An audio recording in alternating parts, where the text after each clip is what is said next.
Good evening. My name is Steve Webster. I'm Vice Chair of the Planning Board. I'm going to call this meeting to order. Tuesday, November 4th at the Great Hall here at 84 South Main Street. I'm going to introduce the board. We have to my left, Vaughn Dugan, Peter Goodwin, Roger Murray, Paul O'Brien, the Select Board Representative, Nancy Wiley, alternates Kathy Barnard and Julie Jacobs. Next thing on the agenda is general public comment. Is there anyone that has general public comment for us at this time? Hearing none, I'll move on to the new business and projects.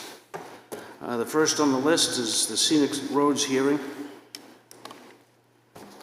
Receive citizen input on the proposal by Public Works to trim trees along the following roads: Stoddard, Haynes Hill, Trask Mountain, and Trask Mountain, which are designated scenic roads in accordance with RSA 231:157-158. Is someone here to present for that? Stephen?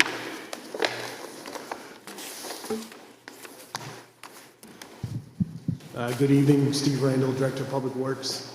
I am here on behalf of Public Works and MED to get sign off on removal of the dead trees that we identified in your packet along those said roads. Can you hear me now? Yes. We're looking to get sign off on those dead trees that are the pictures that are in your packet. It's pretty standard tree cutting. The majority of them are around the power lines. There are a couple that are not. The Stoddard and Diamond Corner, there's no power lines for that one. The Haynes and Stoddard Corner is power lines. We have some further down the line, all dead. Happy to answer any questions if you have any. Any questions from the board? I do. Oh. Hi, Steve. Some of these that looked half dead, you're going to just trim the half? So you're going to take the whole thing out? We're going to take the whole thing out because the majority of them are ash trees, and if they're dead, they're just going to continue to kill around the surroundings. Steve, sorry. Please. Thanks, Steve. So you said the majority of them are ash trees? Aren't you required to get those things down anyway? Yes. Thank you.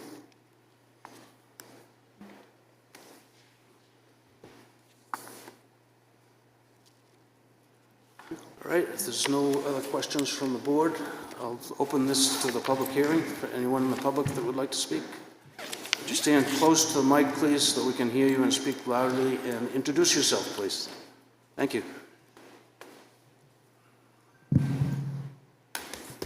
Good evening. My name is Charlene Seibel, and I live on Trask Mountain Road. And I did not find any of these photographs on the website. Do you have a PowerPoint presentation so the public can know which trees are to be taken out?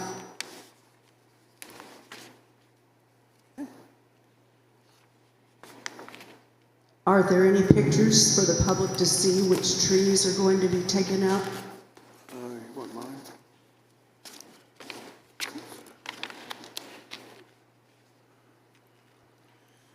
I believe that it is not particularly trees, it's more branches that are being taken down so that they don't come over the power lines. Is that correct?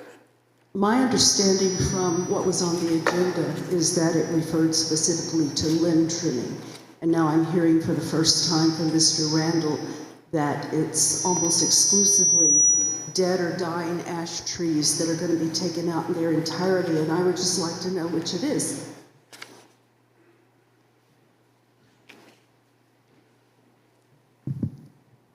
So if it is an ash tree, it will be taken out completely, as Mr. O'Brien referred to. If it is a non-ash tree under a power line that MED can limb, they will limb. That is under their purview. If that answers what you're looking for. Thank you, Steve. Thank you, Mr. Randall, for that answer. Quick question. Is there any intent to disturb any of the stone walls, or is this just merely taking out ash trees and trimming limbs?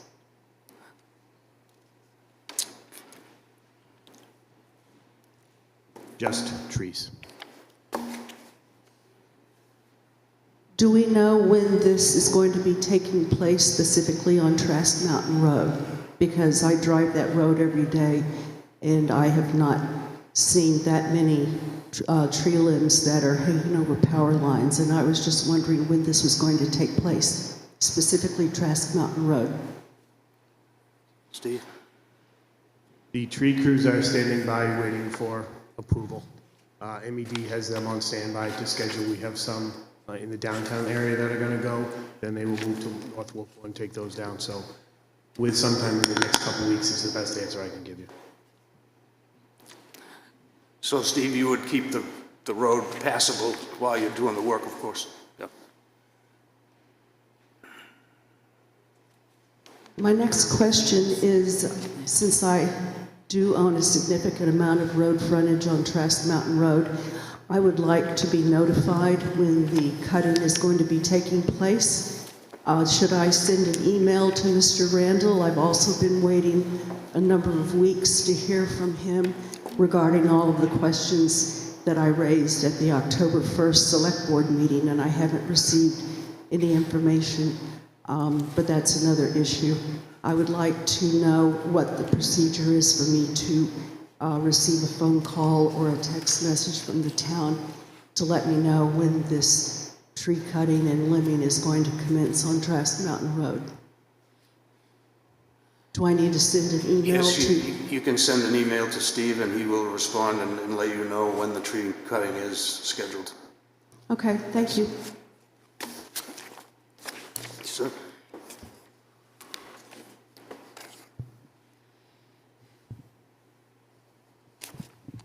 Hi, my name is Jonathan Doherty, and our family's been in North Wolfeboro for 93 years on Cooper Road, another scenic road. And first, I just wanted to thank you for holding these scenic road hearings. I think this particular subject here today is relatively small, but these roads are an important part of our history, our heritage, what makes Wolfeboro very special, and some of the most spectacular views in the town, other than right on the lake, from roads are scenic roads like Stoddard and Pork Hill and others. So thank you, I appreciate that. That said, in this particular case, representing the North Wolfeboro Area Association, I think the proposed tree removal in this case is reasonable. I've seen most of the marked trees along Stoddard and Davenport, and then the photographs Steve shared here today. I think in general it'd be helpful for the public to be able to see the photographs in advance of the meeting in some way on your website or whatever. But all of these things are reasonable in this case, and I appreciate the opportunity. Thank you. Thank you. Thanks. Does anyone else like to speak?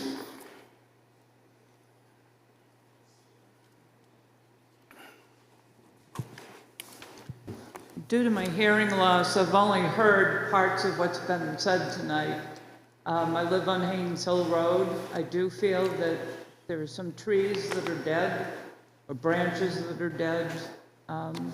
They need to come down. I know there was one tree by a power transformer, a neighbor has been asking about having cut down, and obviously they couldn't do it because you have to come before the planning board. I heard so many rumors and gossip about this meeting, which I found out about. I'm really not sure what it's about other than cutting down trees. But it's a scenic area. We, want to keep as many trees as we can. I think the neighbors, the people should know if they're cutting trees on people's personal property. That's all. Okay. Can you state your name for the record, please? Excuse me? Could you state your name for the record, please? Oh, Sandy Wentworth. Thank you, Sandy.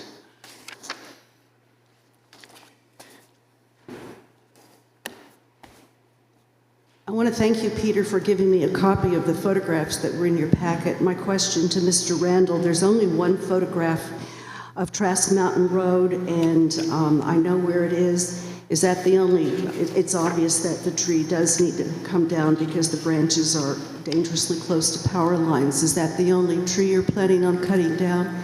Because there's only one picture of Trask Mountain Road.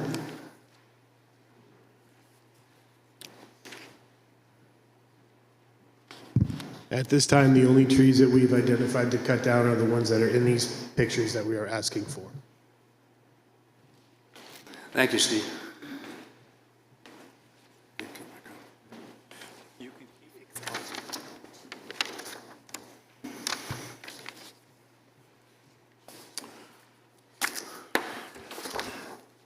Thank you. Anyone else?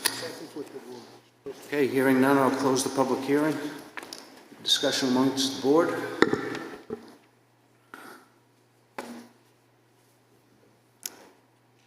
Hearing none, I'll entertain a motion to approve the plan for the scenic road maintenance. So moved. Second? Seconded. All in favor? Aye. Aye. Aye. Thank you.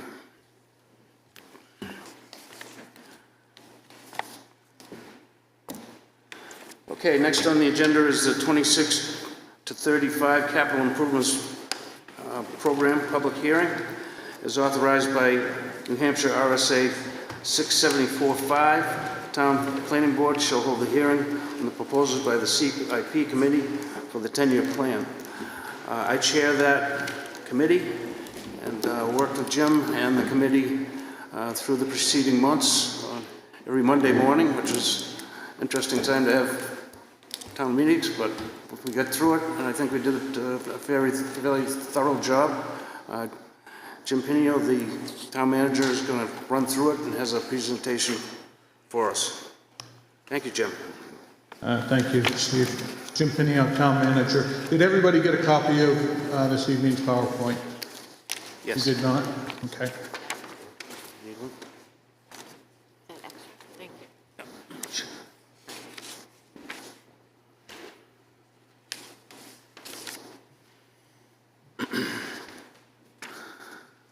I promised to make this quick, summarize the 6+ weeks worth of work that was done on this project. I apologize for not getting it out to you sooner, but it's about the amount of work that's going on in the office right now, and we're able to get it finalized today. So, first of all, I'd like to be able to thank the members of the Capital Improvement Planning Committee. Steve Webster was the chair, Kathy Barnard, Planning Board rep, Linda Murray, Select Board rep, Bob Lohman, Budget Committee rep, Kristen Burke, representative from the school district, Tim Cronin, Paul Whalen, Chuck Sumner, and Suzanne Ryan, members at large, Brian DeShays, Select Board alternate, Leanne Hendrickson was our recording secretary, and myself. Over the course of those 6 weeks, we met at the Abenaki Lodge. In those meetings, we reviewed a series of documents, and as we reviewed the documents, the committee was able to ask department heads questions, clarifying questions, probing questions, to try and get an understanding of what was going on in the project. So the Capital Improvement Planning Committee is authorized to take place as part of the municipal capital improvement planning under the master plan, which was adopted in 2019. They traditionally forecast out for at least 6 years. We do ours for 10. A couple of departments go a little further out than that, but we don't tie that into any of our documents. Purpose and description is to classify projects according to urgency. And that's something that was different for this committee this year, which I'll get into in just a moment. Recommend time sequence for implementation, project costs, operating impacts, revenues, if any. Sources of funding, is it from the general fund, is it from a water fund, sewer fund, electric fund, grant funding, everything under the sun. And this is covered in the backup documents that you don't have with you, but will be on the website tomorrow if you so choose to approve this. Take into account public facility needs indicated by prospective development in the community. When we prepare it, it's for the Select Board, Budget Committee, municipal officials, school district, members at large, and the CIP.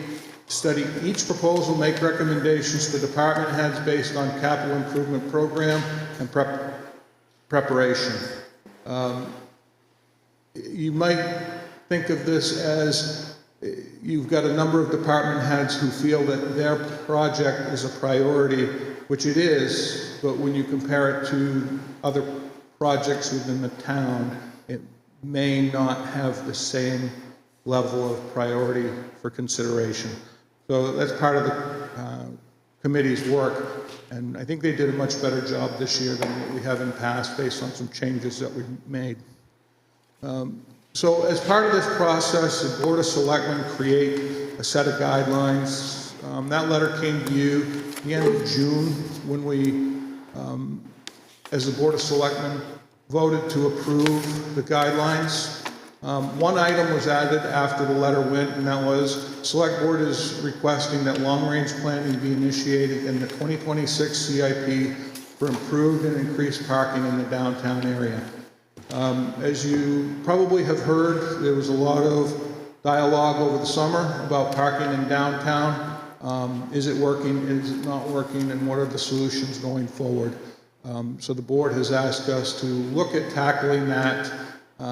So we are in the very incipient stages of looking at methods to study our parking in the downtown.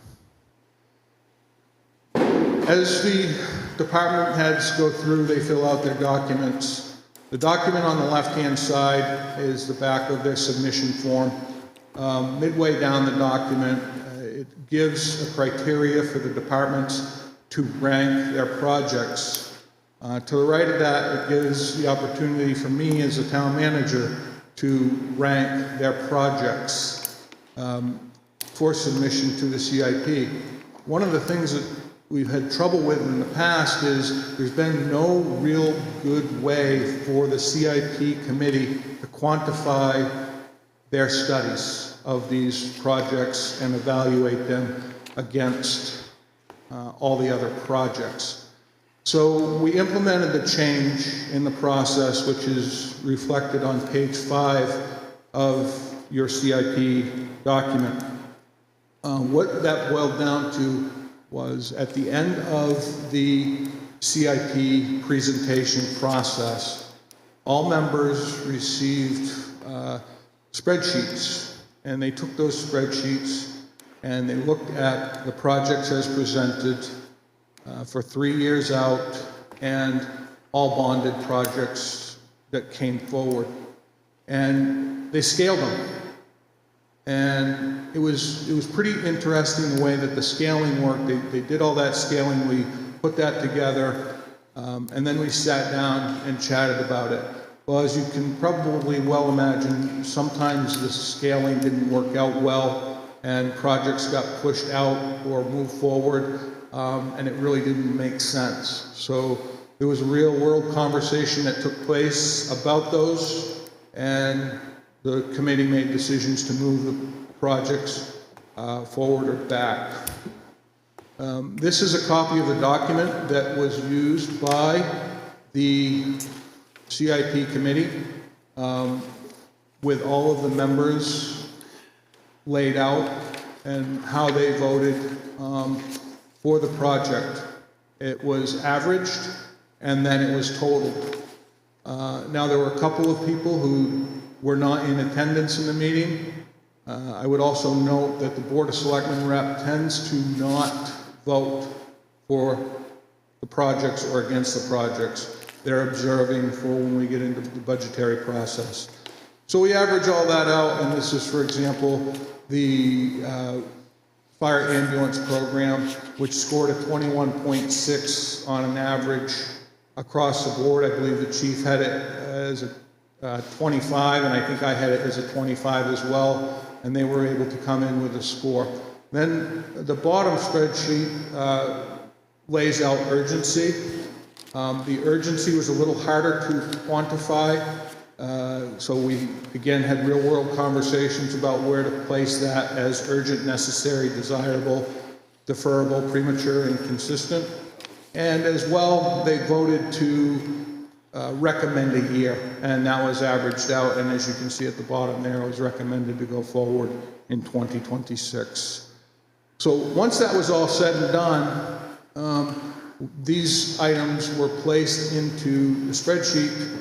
On this spreadsheet, it gives the project that was presented, it gives the fund, whether it's general fund, water fund, sewer fund, electric fund, Pop Whalen fund, or a hybrid project which requires either water and general fund monies, which is what these are. They're roadways that have water lines in them, and we're looking to replace them at the same time, so we're not recreating work. The department head score is laid out there. The town manager's score is laid out there. The CIP committee average is laid out there. And that was what we used for the CIP grading. An average of all, department head year recommendation, and then CIP year recommendation and CIP priority. So the CIP committee actually moved projects around and used them to fill the spreadsheet to try and spread out the expense over time. The good news on this, when you look down through this, is there's nothing marked urgent. Everything is necessary, desirable, few deferrable, but there's nothing urgent, which is, in my opinion, an example of good planning. So from that point to the right-hand side of the screen, this is an example of one of the narratives that you see. The narratives gives you the recommendation of the vote. It gives you the score, and it gives you, if it's necessary, urgent, desirable. You will get that narrative in your CIP document for all projects dated 2026. And for the projects 2026 proposed, this is what is looking like at this point. Couple of items, the Public Works vehicle replacement. There's a grant associated with that particular project. The radio replacement, that is capital reserve funding. Therefore, at this point, there's no tax impact because it's actually money in the bank. And a proposed orchard pole replacement that the director of municipal electric is working out a funding formula that the property owners will pay a percentage of that installation of the utility poles in that area. So that is a layout of the 2026 projects as proposed at this time, with where the funding is coming from. As well, and these are much easier to see online, we have the existing debt schedule. The good news is right now, our long-term debt is falling off. I believe we're falling off about $190,000 on the general fund this year. Next year, I believe we fall off another $170,000. And until we bond another general fund project, we won't see the debt service increase any further. Water fund, sewer fund, Pop Whalen, and electric fund are all laid out there, and it gives you the total debt service payments for the year.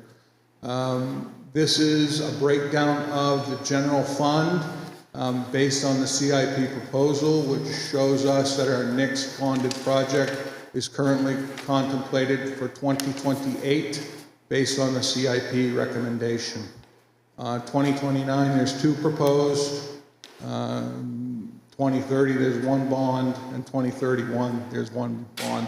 Now, again, just want to remind you that next year we'll go through this process again, and those bonded projects could get shuffled around again at that time. And then it contemplates what the debt service payment will be going forward, so that lays out what the anticipated costs are from a planning perspective for finances. Electric fund, same thing. Barry has laid out his bonding in a pretty good manner, which alleviates any spikes, and he's able to absorb these within his current fee structure. Water fund, right now the water fund is in very good shape. We've got the South Main Street project, which is complete. That bonding will likely come on board next year. And then we have no real projects for bonding teed up at this time. Sewer fund, we've got a Mill Street bond, which will be coming on when the project's completed. We're estimating need of 27 or 28. South Main Street sewer line, that's a capital project that will take place at some point. Whether we are able to secure grant funding or not is a very good question. We don't know what's happening with that grant funding right now going forward. And the question is this a project at some point in the next couple of years, based on the condition of the line that we tackle and put onto taxation or the users. And then there's one out right now for 2031, a bond for the wastewater treatment plant. Right now there's an evaluation being done to determine if we're better off continuing to spend a certain amount of monies to keep the plant going, or to do a capital retrofit, or to build a whole new plant. A whole new plant right now is estimated at over $12 million. Pop Whalen, this shows the debt for the arena. And then this is a series of documents that lay out the capital reserve appropriations and monies to buy capital equipment from these reserves. Series of documents that lay out all of the projects going forward. I would note that projects under $100,000, for example, the Department of Public Works has a number of vehicles that are in this program, but you don't see them as a capital expenditure because it doesn't meet that $100,000 threshold, but it is absorbed in their capital reserve fund, which the select board are agents to expend. Do you have any questions for me? Vaughn? Yeah, I have a question about building maintenance and repair. We have a lot of town facilities, this one, for instance, the school down the road, and, you know, sometimes deferred maintenance catches us. Do we have a schedule? I know we had a chapter in the master plan that I think Paul and John wrote, where each of the facilities was identified and discussed, but it seems to me there should be a schedule for each structure, repair, maintenance, and, you know, yes, a lot of that stuff is under $100,000, but if it's deferred, it gets to be a problem that goes well over 100,000. So I just wondered if there's a building schedule. At this point, there is not a building schedule. One of my items in the 2026 warrant to address this, and I know it's going to be a challenging year for that based on where we're at with the budget, but quite frankly, the town, I believe, has 29 buildings. There needs to be a facilities manager, which is identified in the master plan, and a facilities manager to be able to create that asset management plan to maintain the buildings and schedule them out. Well, maybe we should do a PR effort so that the people who are paying taxes will vote to put a manager or such in place, because when they are deferred, you know, we get hit with a big cost. Agreed. I agree with you 100%. Yeah. Very good. Anyone else? Questions? Comments? So I know you just got this today. I will be presenting it to the select board tomorrow night in conjunction with the budget committee. If you want time to vote on it before you approve it, I have no issue with that. There's a lot to absorb there. If you want to vote to approve it, you're more than welcome to. I'm going to give this same presentation to the Board and Budget Committee tomorrow night, just so they have it.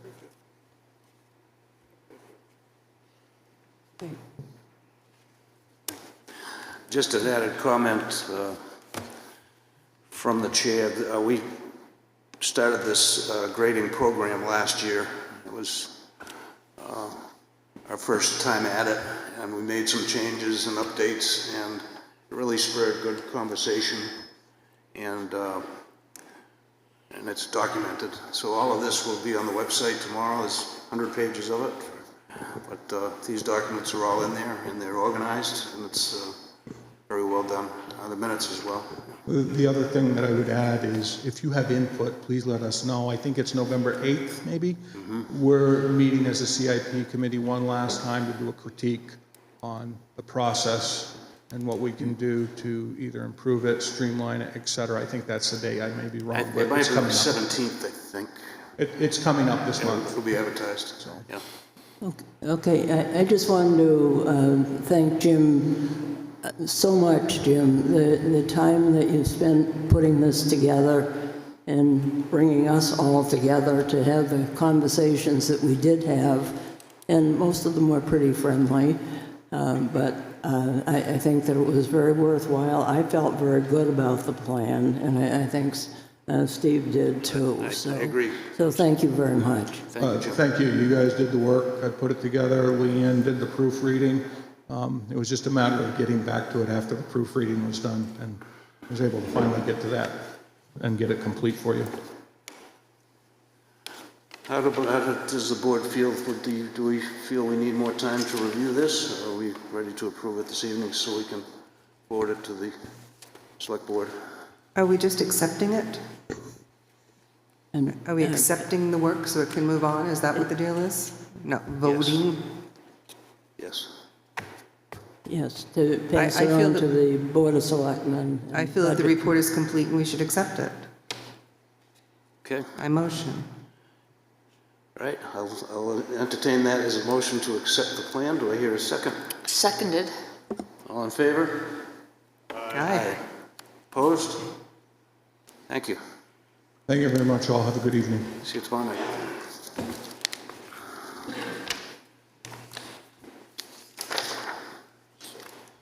All right, next on the agenda, new projects. David and Kerry Ransom, map 201, lot 66, 5 Applewood Drive, special use permit, single-family residence with construction impact to the wetland buffer zone having occurred. Request is to allow the disturbance on the lot to remain as constructed with no impact to the jurisdictional wetlands. Formal submission, public hearing, site visit plan prior to hearing 6:15. Roger and I did visit the site and looked at it prior to this meeting. Sir. Good evening. My name is Joe Barry with Barry Survey and Engineering. Tonight we're representing David and Carrie Ransom. David's here in the crowd with us tonight, along with his contractor, Jesse Lindland. So the locus parcel is 5 Applewood Drive, tax map 201, lot 66. It's at the end of Applewood Drive. It's 1.29 acres, kind of steep in the back. It slopes down towards a wetland, and that wetland causes a small building envelope up in the front left corner. In 2023, a septic design was done with a wetland delineation to construct this lot.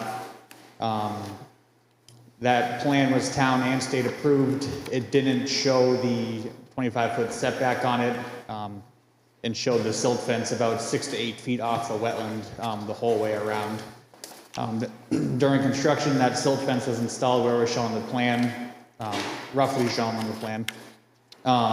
The site was then built out to that silt fence, causing disturbances to the 25-foot naturally vegetated buffer. When they went to go file for their CO, it was brought up that there could be potential impacts to the buffer. And that's when we were contacted to produce an as-built plan to show exactly what took place inside the buffer. So on the plans we submitted, the red hatched area, and I do have a large plan on a board if people want me to pull it out. The red hatched area is the disturbance that has taken place. There's a well drilled inside that buffer. There's a propane tank. And then there's a small corner of the driveway and a side slope of the driveway impacting that buffer. We produced a reclamation plan to hopefully get this special use permit approved for the site conditions to remain as is. We show a number of plantings along the edge of disturbance, high bush blueberry and huckleberry, which the Conservation Commission were in favor of. The side slope of the driveway we proposed to be loam seeded and planted with a low-lying juniper to further help stabilize that side slope, and an 8-inch gravel shoulder to be placed on the edge of the driveway to slow any water down that may be coming off the house and driveway towards the wetland. This did go to TRC and the Conservation Commission, and I believe they provided a letter regarding their thoughts on it, and most of their thoughts have been updated on the most current set of plans that we submitted.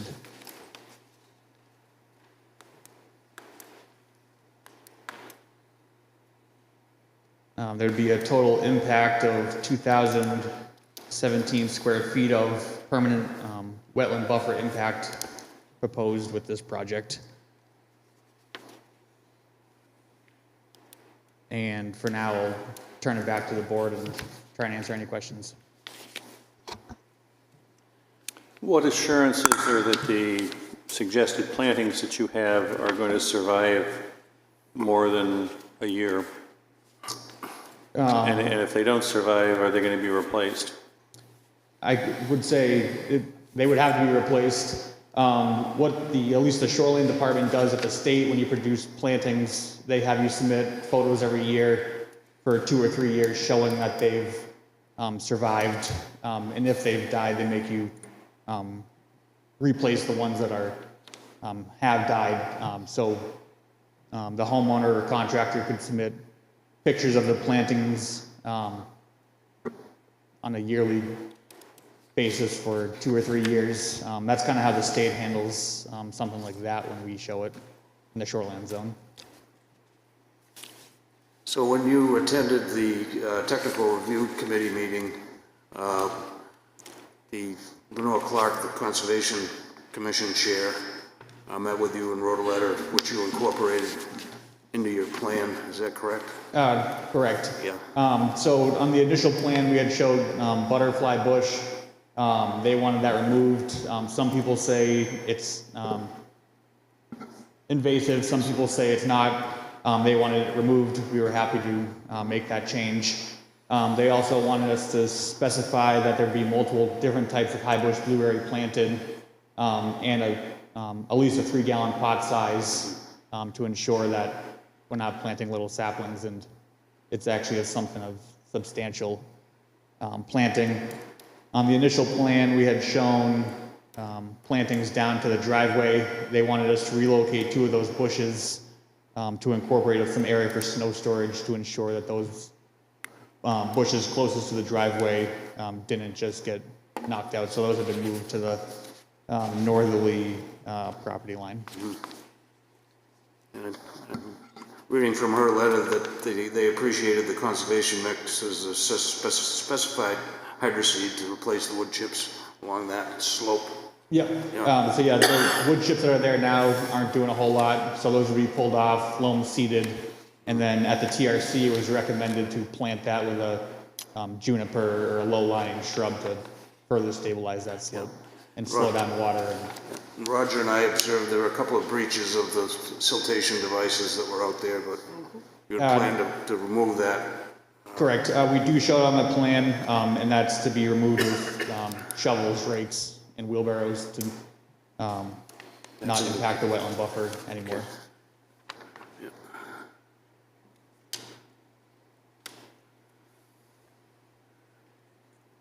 comments, Roger? Yeah, there's a reference in the Conservation Commission to Mr. Scott's recommendations, and I wondered what they were. They're actually in the draft decision that the chair has. If I may, it goes to what was just discussed. Plants are cared for and monitored for 2 years and replaced as necessary. And I don't know if the gravel is still at the edge of the TRC. We discussed the material migrating down into the wetlands, that somehow you would stabilize it. I don't know if you still have that gravel edge. So the gravel is still, the gravel driveway is still shown and is to be sloped a little bit, so if they do plow, it doesn't get plowed out. Exactly. Clear designation at the edge of the driveway during plowing toward the wetlands to reduce damage by plowing and stacking. And then the special conditions of the Conservation Commission. So the rest of the typical conditions are on that sheet in which the chair has. Could you address snow storage a little bit more? Yep, so there's an area at the end of the driveway, snow could be placed. Also, the owner has expressed that he's most likely going to snow blow his driveway. And if he were to work east to west towards Applewood Drive, snow could end up in the front yard at the end of the retaining walls that are there.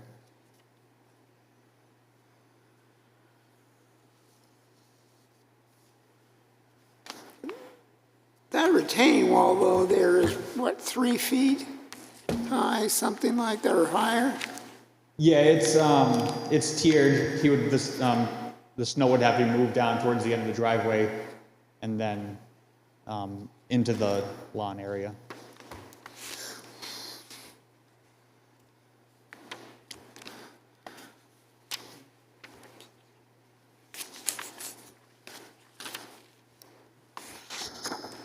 Any other questions by the board? Okay, then I'll open public hearing on this. Anyone here to speak?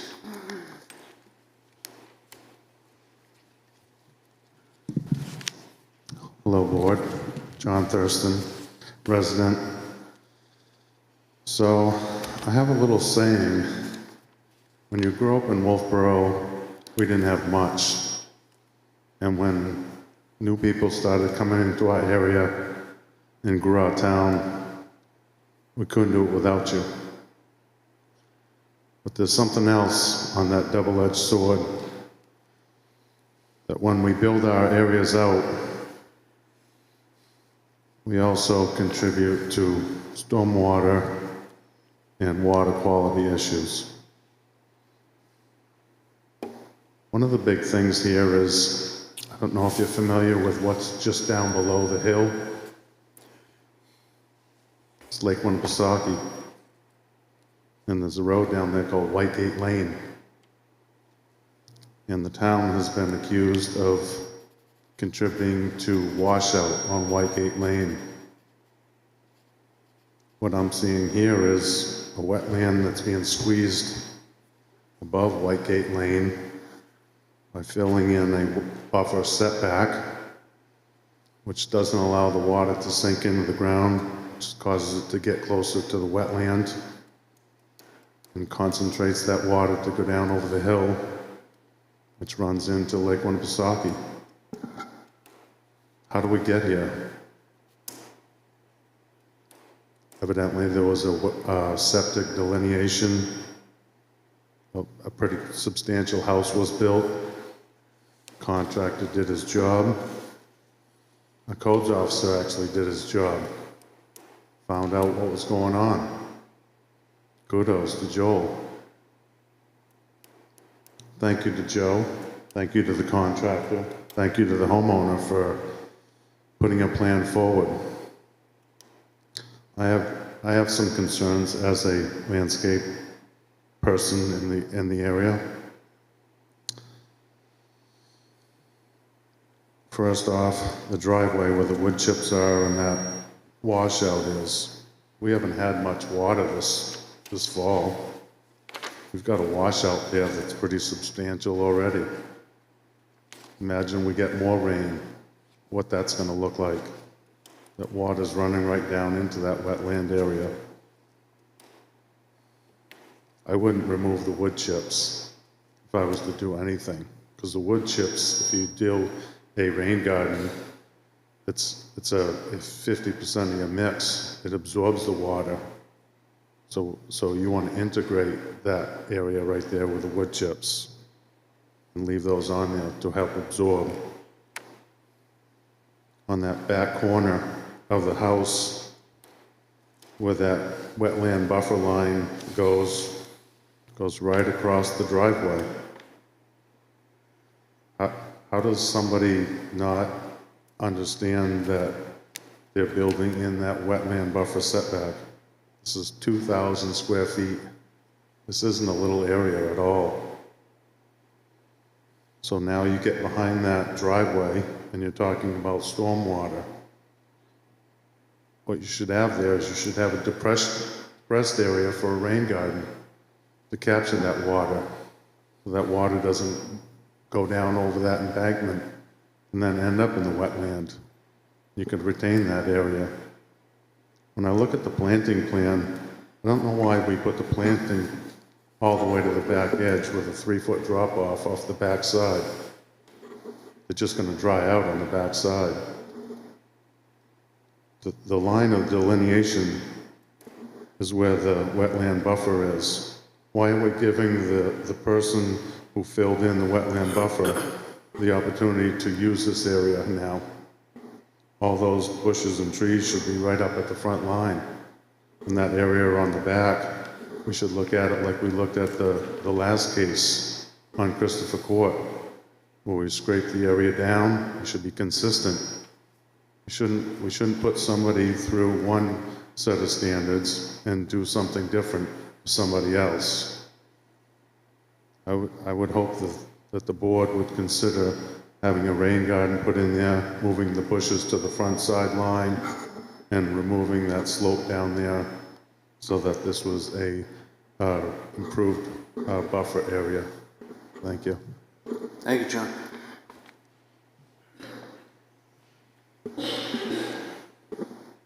Anyone else from the public like to speak to this?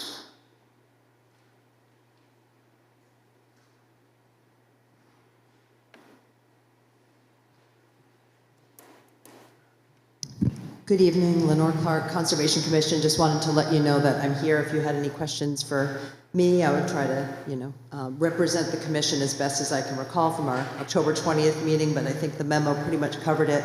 And I also just wanted to take this opportunity. I mean, Mr. Thurston referenced the Christopher Court case. We're starting to see a pattern, right? That things that are happening because of mistakes and errors that took place over the past few years. And I just want to reiterate, I know I said this with the previous case, that maybe this is time to consider implementing some sort of regulation where we have permanent markers set up at the 25-foot no-touch buffer as a visual aid, because this is a case where, we don't think there was any malintent here. I mean, I think it was just the contractor saw, or the builder on the site saw the silt fence and just, oh, that's where I'm supposed to build up to. So if you have those markers at 25 feet, now they know that's their actual boundary. So just more evidence that that might be a good idea. Thank you. Thanks, Lenore.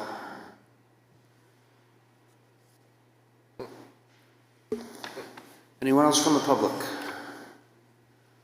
Hearing none, I'll close the public hearing. Further discussion? Oh. I speak to the comments. Yeah, so the small breach in the silt fence, I think it's about 30 to 40 square feet. It was caused by machinery knocking the silt fence, it not being replaced. And then we haven't had a lot of rain, but one of those big storms that do came in, and that's where that little breach came from. We showed the plantings at the edge of the disturbance just to show that that's as far as you can go back. That area necessarily wasn't filled where the well and propane tank is, I believe the tree line was just cut back to the silt fence, and then loamed and seeded.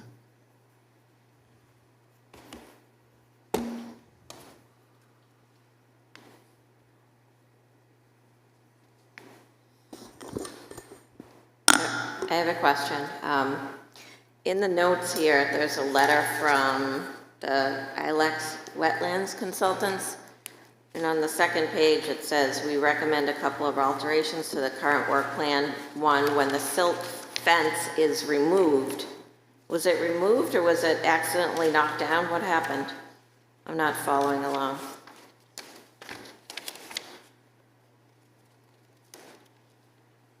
So the silt fence is still there today. When all this work were to take place, it would be put back up into a stable position to hold any silt back.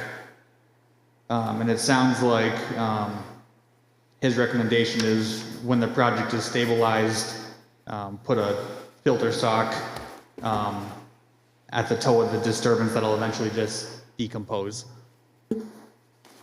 So that silt fence is still there. Okay, I thought I heard you say that it was knocked down by accident. Oh, well, so it's still there. It could be repaired in a couple of spots. And it was hit, and that's how the silt fence got knocked over. So it does need, when this work takes place, it does need to be shored back up and installed per manufacturer specs. Okay, thank you. So that's the Filtrex sediment control on your sheet 2 that would be installed after the fence is removed. I believe that's what Dan Coons is recommending. Mm-hmm.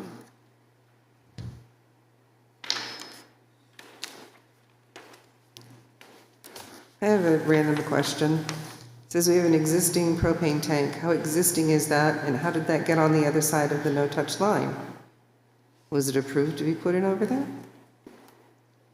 It's existing at the time of the as-built, so it was put in when the construction was taking place. It's an underground tank. Can an underground tank go in the no-touch zone? Random question. I don't know the answer to that. Was that on the, put on per the plan? Because we don't have the original plans here, we just have the as-bills. So Right. I don't know if the house is even built in the right place because they don't have the original plans. So in the packet, we did include the original septic design plan. Oh, you did? The house is built in that same location. The well's put in that same location. The propane tank wasn't shown. It was just put next to the well. I think it's the last page in the packet. There's a septic design that was approved by the town and the state. Yeah, it's tiny. Right. Yeah.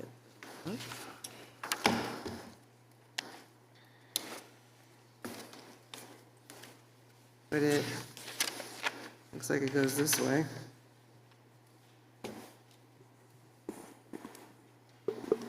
And they kind of resemble each other, sort of. Yeah, so if you match the north orientation, the house that was shown is the one that was built, and it meets the building setbacks, and it's put where that house is shown on the plan. The driveway is vastly different. Yeah. Correct. As is the house shape itself. So that in the northerly corner, there's a square taken out for an entry. That was the only change between the septic plan and what was built.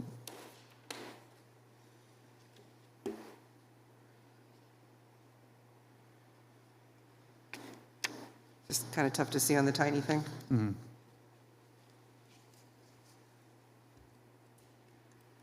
So the driveway was extended to all the way to A lot.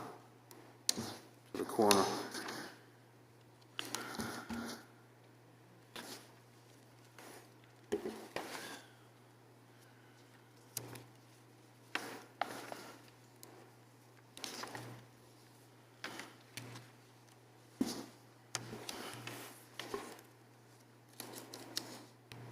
So my question is kind of on the original plans, was it set up with the 3 bays like that? So that the driveway had to extend the whole way? Or was that in midstream they jumped off? I couldn't answer that question. He said, she said. Barry was brought on to document I know. as-built and figure out where the issues are. That's what we're looking at.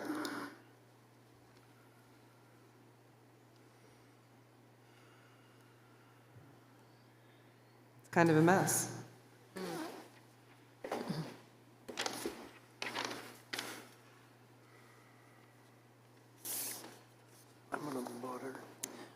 The last one of these that we did, there was more consideration to providing over a rain garden effect for the runoff.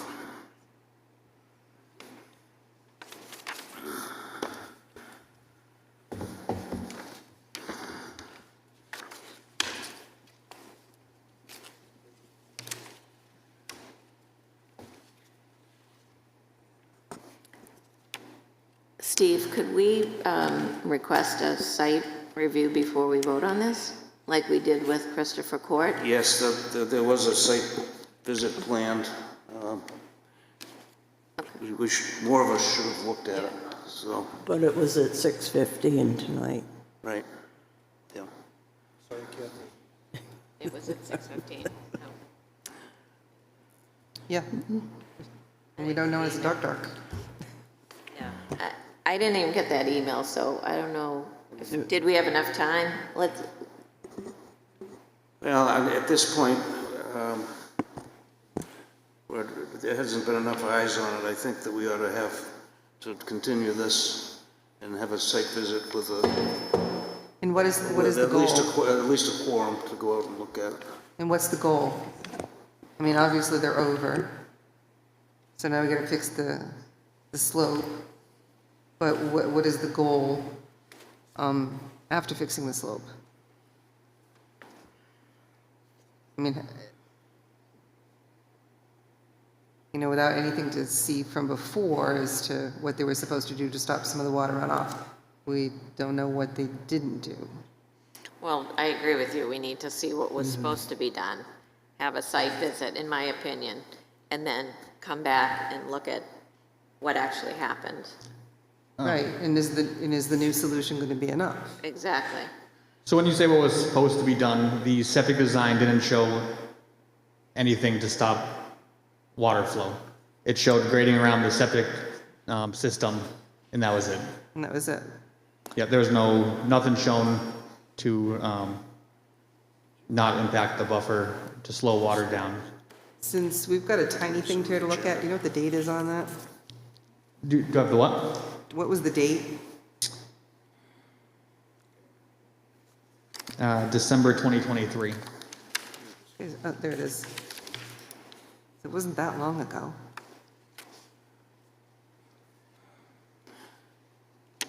And was it the septic plan that was submitted with the building permit application? Yes, So clearly the driveway is different. the driveway is different, yes.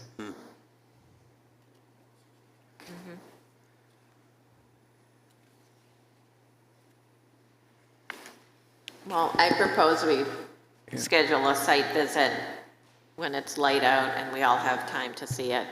And I can't remember your name. Julie? Julie. No, not you, Lenore?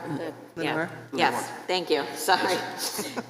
Because we did that at Christopher Court and we all had enough time. And I think that that's very, very important for us to do again before we vote on anything. Lenore, how many of your group went out? Did all of you go?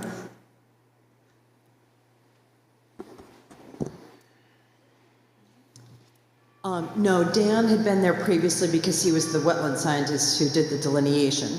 And then one of our other members went out and took some photos that he shared with us at the October 20th meeting. And I personally haven't been out there. I would have gone out tonight, but it was dark and I kind of didn't see the point, to be honest. But yeah, I think I can't speak for the rest of the commission. I think it's a good idea to go out and take a look at it during the light. Yeah. And I'd be happy to join you. Yeah. John? John Thurston again. I think what you may want to also look at is your roof pitch. The roof pitches are all dumping on that driveway area, and there's no infiltration at all. It's all just going to run right off and go right into the wetland buffer setback area. So I know when we did the last on Christopher Court, we asked them to mitigate that and infiltrate that and get that water into the ground. Shouldn't that have all come up on the building plans that we don't see because it never came to the planning board? I think this is another example of a couple of former town officials not doing their jobs. It seems to me to be the, yeah. I don't think I'd point the finger and say not doing their jobs.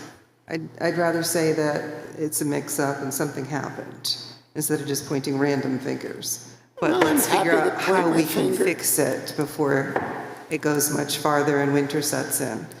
So maybe if we can pull all the paperwork and look at it, find out where they went astray, maybe push them back in and say, oop, you missed this part, you missed this part, we need to fix it over here now. And often on the conditions, it will state that you are supposed to put up a construction fence. And we don't have a copy of the conditions that were submitted with the building permit. So we don't know what they were supposed to do, written. Yes, I don't remember this one at all. So I don't think this came to us for any reason. So it's kind of hard for us to say anything without having seen the original stuff, you know what I mean? Right. So because there were no proposed impacts to the wetland buffers, there was no need to come to the board. For the roof runoff, we do show along the edge of the entire driveway, 8-inch wide, 1 foot deep, with 1.5 inch crushed stone and filter fabric to help slow the water down and give a little infiltration before it shoots off the driveway down the wood chips and further into the buffer. So we do show that along the, proposed to be installed along the whole edge of the driveway.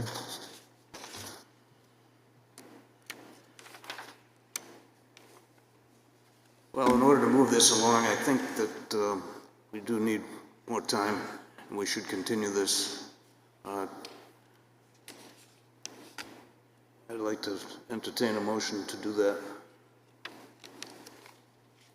1 second. Would you like to make that motion, Liz? I will make a motion to continue this after a site visit. To a date certain. What's the next available meeting that would? It could be your December meeting. December what? I think it's the 2nd. Look at my calendar.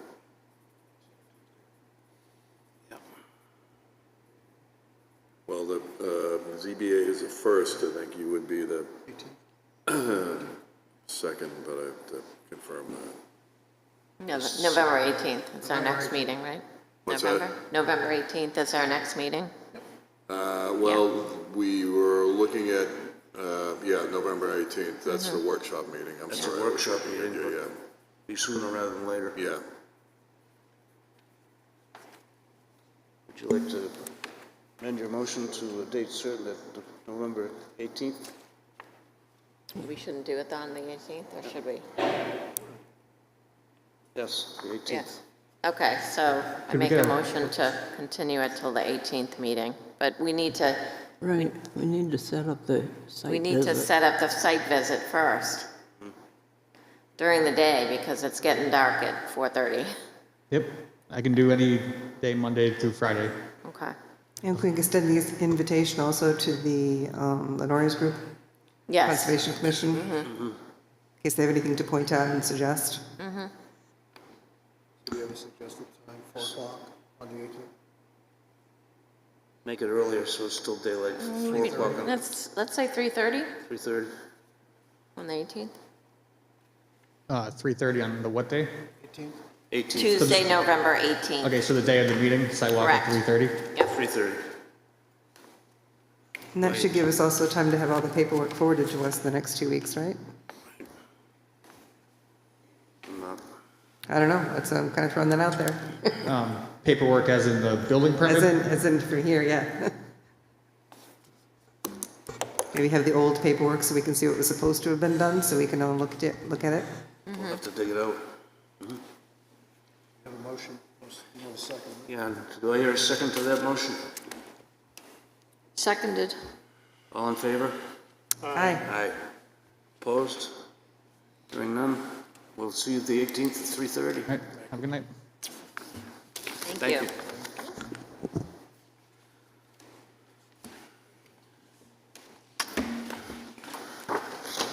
All right, next on the agenda, Auto-Generated LLC, map 28, lot 64-217 South Main Street. Site plan review to obtain site for change of use from church to 2 residential units. Professional office commercial unit as required in section 17538A. Permitted use but requiring site plan review. Formal submission, public hearing, site visit plan prior to 6:30. Hearing at 6:30. Roger and I viewed the site beforehand. Good evening. Good evening, Chairman and members of the board. My name is Philip Marbury, and I'm here on behalf of my brother Reed Marbury and I, who are the members of Auto-Generated LLC. And we recently acquired the building located at 217 South Main Street here in Wolfeboro. Both of us and our families reside here in Wolfeboro. We work here in Wolfeboro, and our goal for this is to make it our office. And we went before the Zoning Board of Adjustment last night and received all 6 variances needed, including the mixed-use variance to have this function as our professional offices as well as 2 residential units. Our goal for how we're going to structure that is that the front portion of this building, which was the original residence built in the late 1800s, that octagon structure, will be restored back to residential. We will have a bottom floor residential unit and a top floor residential unit. And then the back portion of the building, in compliance with the ROA overlay district, which is one of the things that the site plan review is for, will be for the professional offices, for our law office. The building and property as it exists complies with the other enumerated requirements under the ROI overlay district, which is specifically what required site plan review. The parking is sufficient for all of the needs of both the 2 residential units and the commercial unit that would be there, and is located entirely in the rear of the structure. I did put together, or we did have a rendering put together of the front landing, and then I'll talk through, but if I may approach so that this could just kind of be passed among the board members.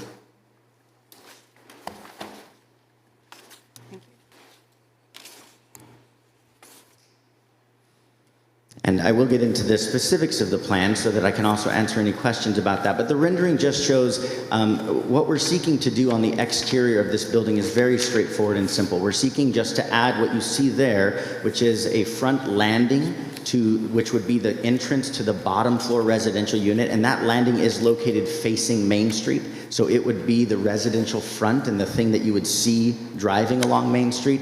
And then we are seeking to add an exterior staircase that is rear-facing on the back of the building between our property and Ralph Hansel's property, who we have been in communication with, working with as our closest abutter and the one most impacted by that. And he has communicated to us repeatedly, no objection to it, and we're working with him closely as far as tree removal in the area, and again, just ensuring that we're being good neighbors with, especially him, but also our neighbors behind the property. So it's important to note that our design for that exterior staircase will be similar to what you see there. We want it to blend in as much as possible with the building. We don't want to detract from the octagonal shape, which we think is just a really beautiful and amazing feature of this building. And so we're going to design that in a way that it kind of matches the aesthetic of the current building and that rendering you see of the front landing, but just adapts it to be a staircase as well. Again, that will be a rear-facing staircase as demonstrated on the plan with the stairs going back backwards.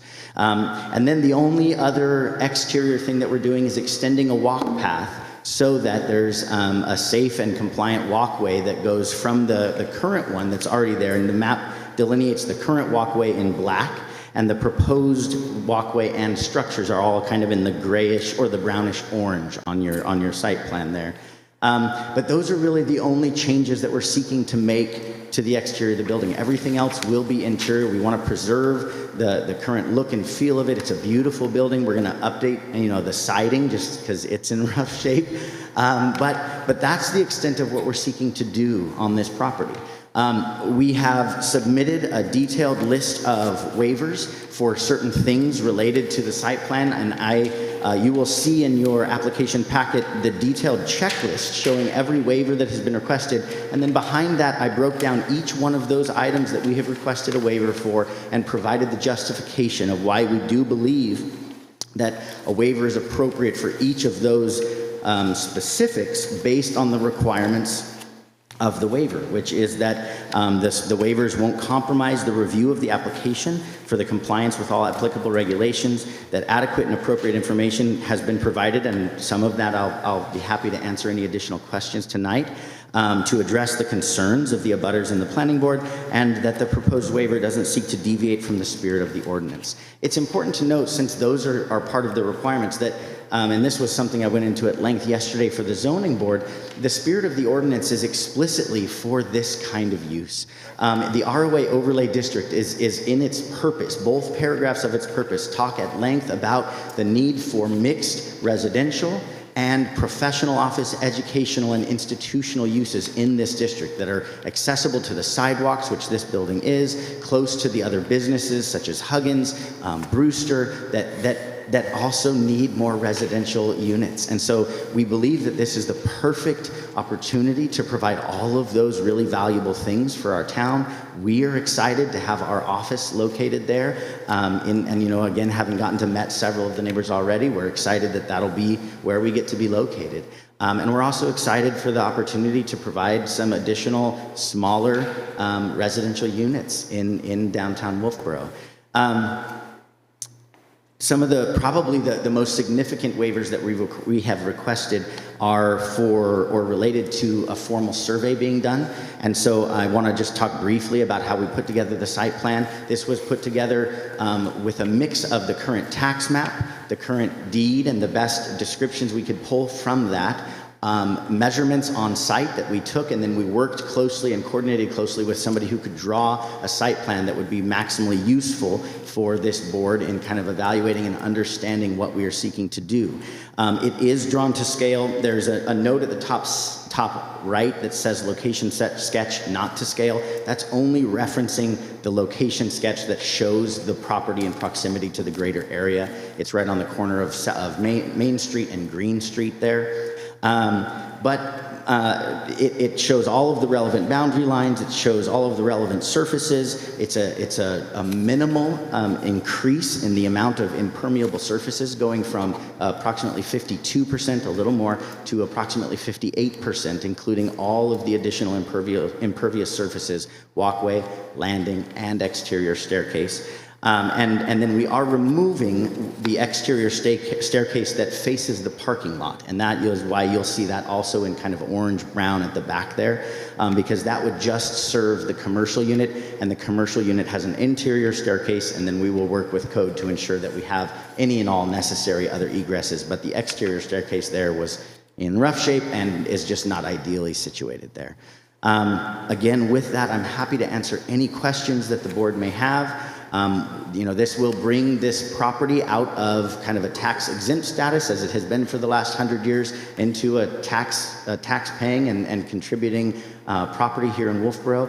And we believe and hope that it will improve the immediate area, that we can improve this building, and that it will be a beautiful improvement to Wolfeboro. We're excited for it. But I'm happy to answer any questions that the board might have for me. I have a question. Is the entrance to the commercial unit going to be up those steps? Are they going to remain where you have the existing walkway right now? I think there are some steps going up and into the building. Yes. Is that remaining? It is remaining, and we are going to be looking at ways to make that more accessible. But at this point, that's not a requirement, and because one of our staff members needs to have easy access, and so we want to work to figure out how we do that. But we're not going to be altering that. We'll figure out another way that will best get her and anybody that might need that into our commercial unit. But that is the commercial unit entrance there on the front. And the front entrance and landing that we're adding would be the entrance to the first floor residential. And then that back staircase will be the entrance to the second floor residential. So the exterior staircase that you're building leads to the second floor residential unit? Correct. Okay. Exclusively. Because there needs to be a firm 3-hour firewall between the residential units and the commercial unit. And so we can't, unfortunately, we can't use the exterior staircases or interior staircase from each unit to go through the two. And so it does have to have an entirely separate staircase access. So you're saying that your new commercial door for the office is going to face Green Street or face the parking lot? The main access to our unit will remain where it is right now, which is the one that faces Green Street. Green Street. Correct. And the back door, there is a back door that faces the parking lot. It's very much not ideally situated to be the main access, but because it is a back door, very clearly. Yeah, we also asked you to address the lighting. Yes, and so I have looked into that. I was not able to get a plan drawn up for lighting, but I did look into the ordinance, and we have no problem committing to following every requirement of that ordinance. The only thing that we foresee as we have thought through it that we will need to add is discrete lighting along the pathway that will be motion activated, that will be downward, fully shielded, and again, it has to comply, as I was reading the ordinance, it has to comply with between the lightest area and the darkest area. It can't be a ratio of greater than 4:1. And so we'll work with the lighting engineer to make sure that that is discreetly installed along the walkway to provide safe access, but also unobtrusive lighting. And so other than that, there's already lighting on the sign that we're happy to evaluate, and if it needs to be modified to bring it into compliance, we can do that and will do that. And then we can look at if there's an additional parking area lighting necessary, but again, that would fully comply with any of the lighting ordinances here, and we'd ensure that it does. Question, please. Yes. Did I hear you speak to a 3-hour firewall? It's our understanding that between a commercial unit and a residential unit, there has to be a full 3-hour firewall barrier between those two.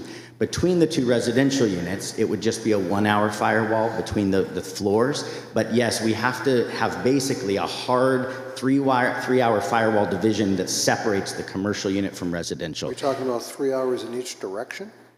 I can attest to that. I'm not a code. That's the information I've been given from the code enforcement officer here and my builder, and so that's, we'll obviously be applying for a permit after that and follow whatever requirements. Since you don't have, you haven't shared with us your theories about lighting, do you envisage light packs on the side of the building?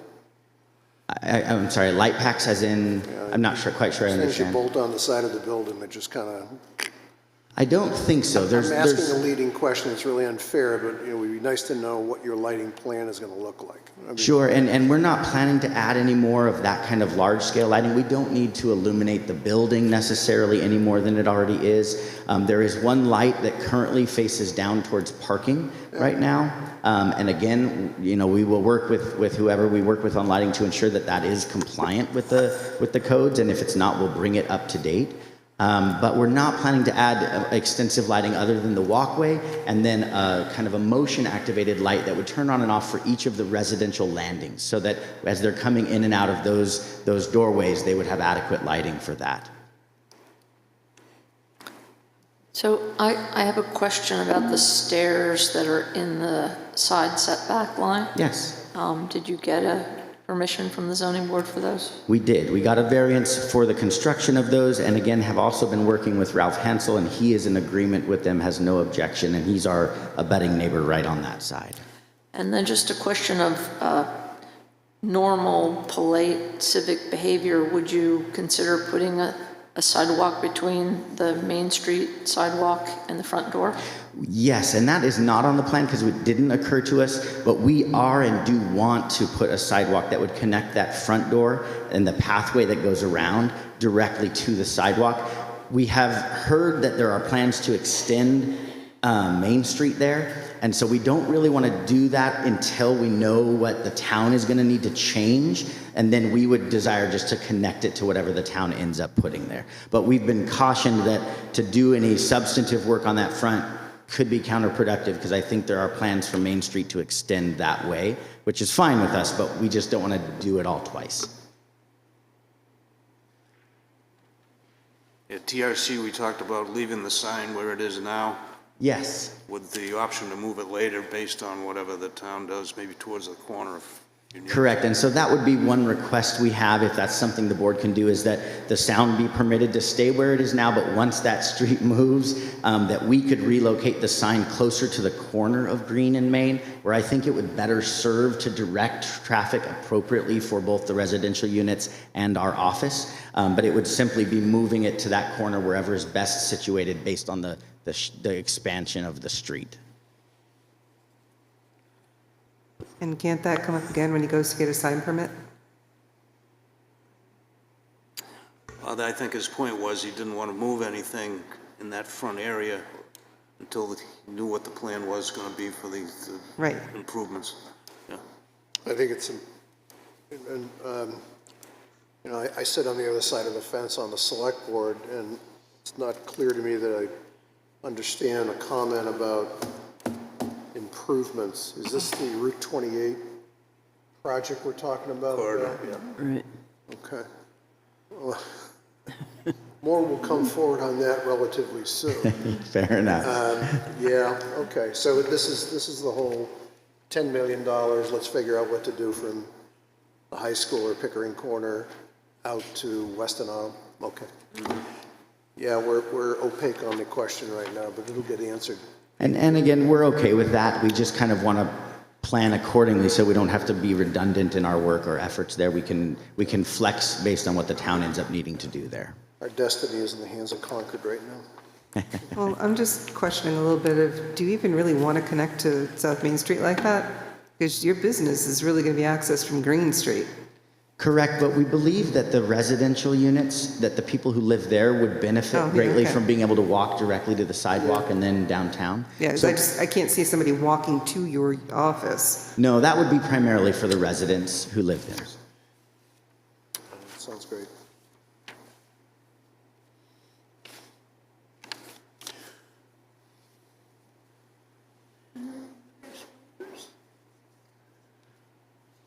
Do you have any other comments on the waivers, Roger? I do have some comments on the waivers. I'm looking at Exhibit A on number 1. I would not grant that waiver. I think we should require a certificate of compliance from an architect that it complies with the Americans with Disability Act. I also think that the plan, and I'm not suggesting there should be a survey here, but should be something that at least kind of identifies where these numbers came from. Yep. If it's the tax map, that would say that was where you started. And I also think that there should be the name of whoever prepared it. I'm not looking for a seal, but Citations. Dan Plans is that a person? Is that a computer program? It is a person. Primarily, all of the information is from me, from the tax map, and from other documents of record that we had, including the tax card, the deed. But this is a plan that essentially the directive we got was that using my original submission was a tax map that I blew up and I did all the drawings on, and it was recommended to me that we make it a little more formal, a little more dressed up, and a little more precise. And so I worked closely with somebody to help me design that plan, but the information largely comes from me. I am the source of those. We went out, again, with Ralph, looked at the pins that were in place, measured some things, and that's the source of those of all the measurements.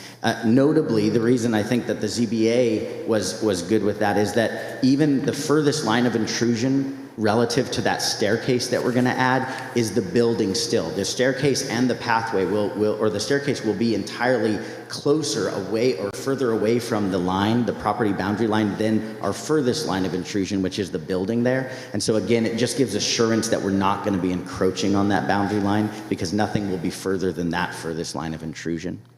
What I'm looking for, if you want to put your name as preparing the plan, you want to put Dan, the plan guy, on there, but just so it shows there's some basis for this. It didn't just fall out of the sky, and that there is some basis for what's on here, which certainly what you've told us, I think there is. And so I guess I would request, I'd be happy to add that for the final submission, or it be approved contingent or voted contingent on me putting my name on there and the sources that I used. But yeah, I could add the sources that I talked about here, or they could be viewed as being a part of the record of the public hearing that I'm formally stating that is the source. I'd be happy either way. I mean, if you say you prepared the plan and there is a note in here which is a little bit confusing. On the general notes, and which one? Your general notes 1 and 2. Number 2 makes it sound like it isn't to scale.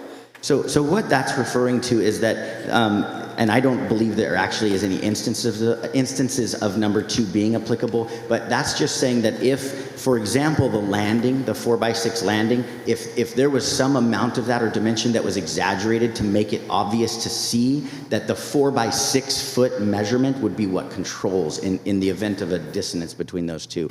I believe that everything is appropriately to scale because there weren't any very small things that we had to try to depict on the map, which is typically what that caveat would be for, is when you have a very small drain or something, but you want to make sure it's visible, the dot might be bigger than to scale, but it would say this is a 4-inch by 4-inch drain, for example.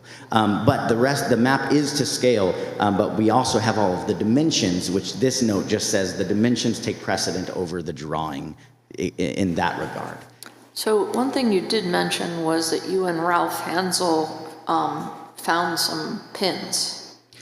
Correct. Those not be noted here? It's just one at the front corner between our abutting properties and Main Street, and then one at the back corner. Were the only 2 pins that we were able to be sure were surveying pins, or at least as far as the 2 of us were concerned. Normally you would just say IPF and note that on the plan, just because then we know where it is. Sure. I did, and maybe I should have done that. I can concede that. I wanted to be careful not to try to represent that this was a survey or that I was putting things in that were a survey, but the 2 pins we were able to find were the one on the corner of Main Street and Ralph Hansel's property, and the one that is kind of the corner that is both our property, Ralph Hansel's, and Denise and Peter Batchelder's. So those were the 2 survey pins that we were able to locate. Mm-hmm. That also gave us the frame of reference for where the fence was, which was just a few feet inside of that corner pin and then extending onward. I think that should be added. And on note 1, it says this plan is based upon record information provided by client.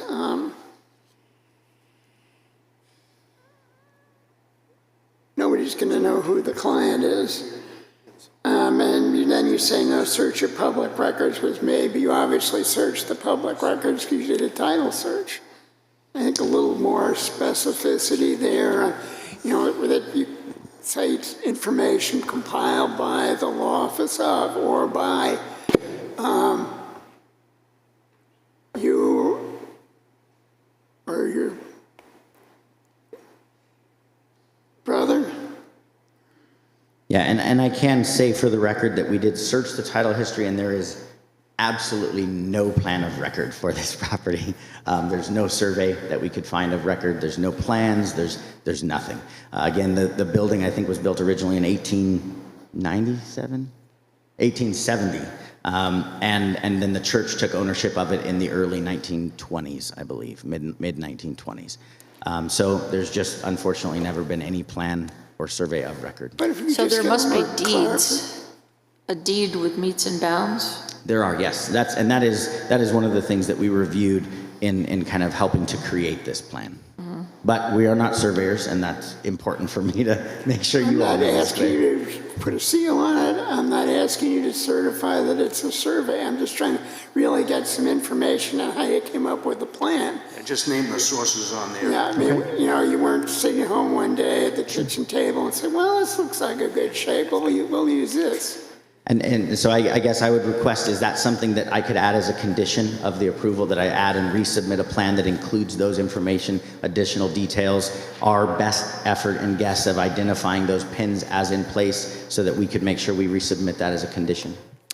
I think the deed should be referenced on the plan, Yes, too. the deed should be referenced, by deed by which you acquired it. The deed is of record. That's in the bottom right corner. It says CCRD, Carroll County Registry of Deeds, book 3843, page 408. That's not the deed by which you acquired the property, though. Is that the deed from before ours? Okay, I can verify that. Well, maybe, you know. I think that is our. Okay, oh, that's got 4 digits. I can don't have verify. my magnifying glass. I can verify that for sure. So if it's 4 digits, then that could be it. It is, yeah. 3843, page 408. Okay, so I think we've addressed waiver number 2. Waiver number 3, I think we should grant, which is the full survey. Waiver number 4, existing proposed contours at 2-foot intervals. I think we should grant that. 5, the location use of municipal utilities, septic systems. You do have a drain right kind of in the middle of the entrance to the parking lot, but I don't have a problem with granting that. I think you should show the type and location of solid waste disposal facilities, so I'm not in favor of granting that waiver. The amount of impervious surface, number 7, I'm fine with granting that. 100-year flood boundaries, I'm fine with granting that. The same with number 9, location of all buildings and leach fields within 150 feet. Number 10, the proposed landscaping plan, I think that there should be something that shows landscaping. It does need to be a highly engineered plan, but I think that it should be addressed, so I'm not in favor of granting that waiver. Number 11, location, type of lighting for outdoor activities. I'm not in favor of granting that, nor I think that, okay, you say you're going to comply, but if if everybody who came in said, oh yeah, we're going to comply with everything, we said, great, it would make our meeting shorter, but we wouldn't be doing our job. And there are times when people don't quite do what they say they're going to do, and I'm not suggesting you fall in that category. Number 12, surety bond, I would waive that. 13 requires a plan for outdoor lighting. I would not waive that. I think we should have something that shows the lighting. It's what we require on all other plans, and I don't think there's a basis for waiving it here.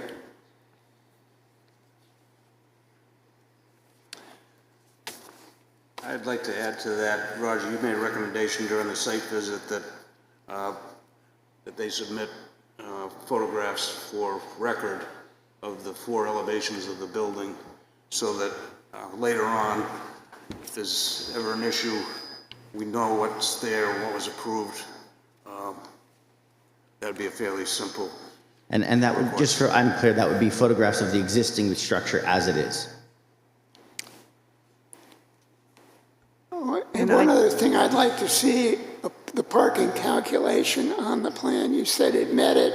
I think it meets it, but we should show how it was calculated. So this isn't a photograph. That's a rendering of that front landing for purposes of demonstrating what we hope to put there. Okay, so the windows aren't just one sheet of glass, they might be more interesting than that? Correct. Yeah, right now I think I want to say they're double pane. We haven't owned it an awful long time. So we do have architectural standards, and, you know, it would be important not to present something like this, which is definitely not the same as what's there, if you intend to keep what's there. So we should. Yeah, I would say the purpose of that was specifically just to give an example of the front landing. Yeah, we suggested that at TRC. They were going to put it on to have a rendering or at least a picture of a similar entry in town. Yeah, all the windows would need to be able to get in and out of, and so I think they would be essentially, we are replacing them because these are old windows that need to be replaced for energy efficiency and other reasons, but we're planning to replace them with substantially similar aesthetic windows.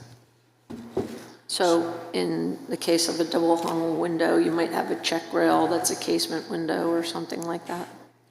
I don't know what all of those That things is- mean, okay. but It would be good to know what that is. sure. Yeah. Chairman? Just advice from me for what it's worth. I think by your own words, this building, this property has been around for a whole bunch of time. There's a fair amount of work being undertaken by the state and by us to better understand the boundaries, the situation on North Main Street. One of the things they have to do is, if they contemplate doing anything, I would feel more comfortable, just my advice to this team, I'd feel more comfortable if there was a survey undertaken for the property. Isn't the state doing a survey? They're supposed to. The question is, when are they going to get it done? You know, I haven't seen anybody out with transit on North Main, or South Main or North Main. But one of the requirements they have to go through is to survey the street.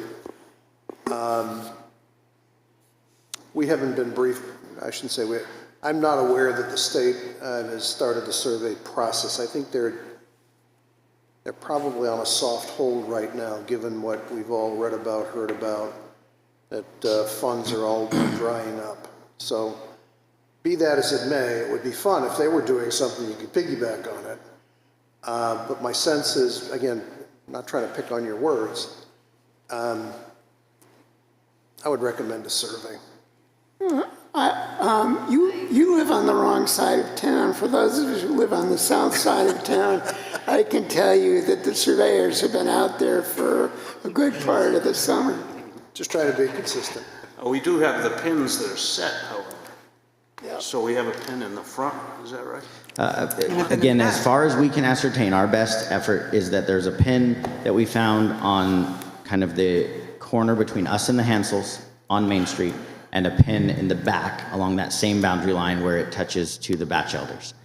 I can understand your concerns, absolutely, but I also think with the scope of the changes we're seeking to make, and I think based on the geography of, or the geometry of what we're seeking to make, there is little to no risk that we're going to be infringing on any of the boundary lines, and we're using the currently existing structure with very little changes. And so weighing that against the cost and delay, which will keep us in 2 offices as a small business in Wolfeboro for a long time, already a long time, now a longer time, if we have to get a surveyor who are all booked 6 months or more out, as far as I can tell, I would request that that waiver be allowed. I think the risk of not having it in this case is de minimis, especially considering we are doing so little to the exterior of this building, and where we're doing it, it's either, again, on the front where there's lots of room, or on that side where we're not going further than the furthest line of intrusion with the building. And so I do understand your concern, but I still respectfully request that waiver would be granted. I would suggest that basically the footprint of the building isn't changing substantially, so the survey is not needed.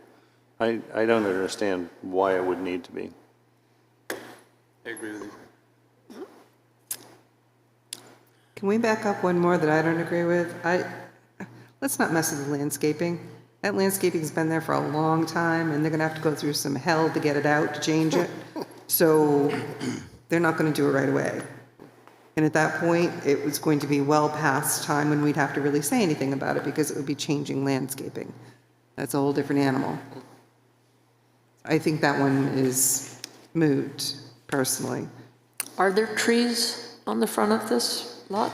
There are two big trees in the front that do need to come down. One that would be right where the front door needs to be, and it should be noted that's where the historic front door to this residence was, but the big tree is literally right in front of that front door. And then there's a big tree that is actually on the corner pin between us and the Hansels that he also wants down, and so we're working together, both in agreement that that tree, it's dying and leaning over his house. So those are the two trees that do need to come down. And the question on that would be, are those trees something that municipal electric, this might be a question to research a bit, are those trees that municipal electric is going to have to cull if and when the project of Route 28 starts?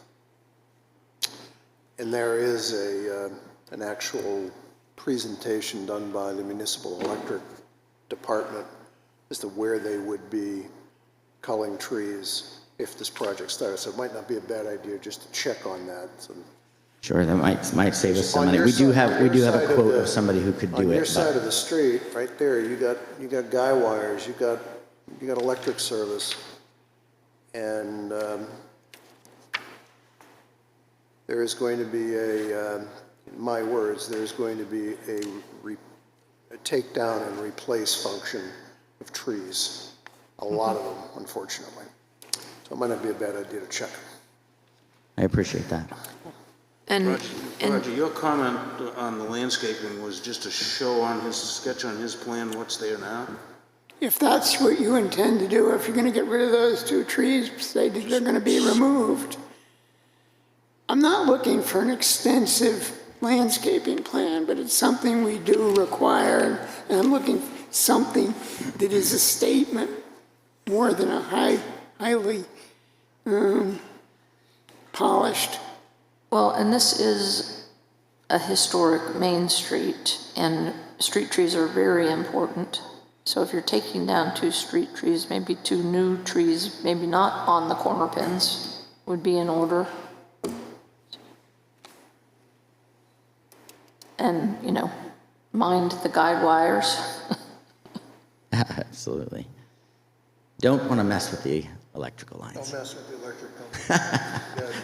That'll be somebody who obviously has experience to do it, because I wouldn't do that myself. So Vaughn, you're suggesting a couple of 2.5 caliper. Yeah, maybe one symmetrically around the front door. Some kind of pattern of street trees that is existence down the street, repeated. I think the biggest hesitation I would have to do that now, I love trees, I would love to have other trees there. I'm really hesitant to do anything on that front end until we know what the state or town is going to be doing with Main Street. So I don't have a problem putting some trees in there. I think that would be a beautiful addition. I'm actually really sad we have to take down the one tree that's right in front. I wish it were in the corner because it's a beautiful tree.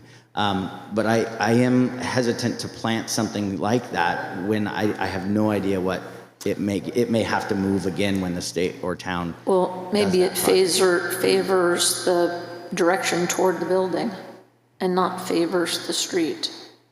It's also, that way it's further away from the overhead wire. Sure, yeah, that could be an option. Yeah. But that could also be a future talk along with the plantings around the building itself that you would talk to a landscaper about. Correct. Because they have more experience in that stuff. So that's not a tomorrow project. Yeah, this certainly will be something we will be working with professionals to make sure it's done well in ways that aren't going to hurt the foundation, that are, but unfortunately at this juncture, I don't know that we know exactly what that will be. Now, you had asked for waivers for exterior lighting. Are you changing any exterior lighting, or are you going to put in any exterior lighting on the building? The only thing that we're wanting to add would be the lighting necessary along the path to ensure that it is... Is that landscaping? That is, I think, fundamentally landscaping. We're not looking to further illuminate the building. We're not looking to add significant lights, but we're looking to illuminate the path so that the people in residence can see where they're walking safely. And then we're looking just to add motion sensor lights over the doors for the residents. So maybe you should just add those to the plan? I can Instead absolutely of asking do that. for the waiver Okay. that I nobody can do wants that. to give you? Sure. Is there enough streetlights through there that you have to have all this extra stuff along the paths? The one street light is on Main and Green, It's on the corner? but I think it's on the other side. It's on the other side of Green Street. So we were out there both last night and tonight, and I would say we do want to add a little more lighting just for safety in the front there. Yeah, low lighting, yeah. Again, yeah, low, fully shielded, downward-facing lights that would turn on as people walk so that they can see where they're walking. But that really is the limit of what we envision that we need to add. Our office is not open at night, so we don't need things illuminating, our door and things like that once it gets dark. We are pretty much a 9 to 5 office, and don't plan on changing that. I'm just thinking, I'm gonna pull in, I'm gonna park in the parking space that's way over there. Now I gotta walk all the way around the flippin' building to get to my staircase, but it's snowed. So now we have snowbanks along my little walkway that I'm trudging through. So as I go past these lights, are they gonna turn on as I'm coming? Yeah, and again, we will make sure that they will, and we'll figure out how to do that, and we'll be responsible to make sure snow removal. If we could do it any other way, we would, but we don't want to further intrude on Ralph Hansel, and trying to put some kind of path wedged between our building and his property on this side didn't seem feasible or respectful for him. And so it is going to be a walk, and we hope to make it a pleasant one for whoever lives there. Well, I think that you've gotten some pretty good feedback this evening. I have one other question. The parking lot is currently lined, and I'm assuming it'll remain lined. Correct.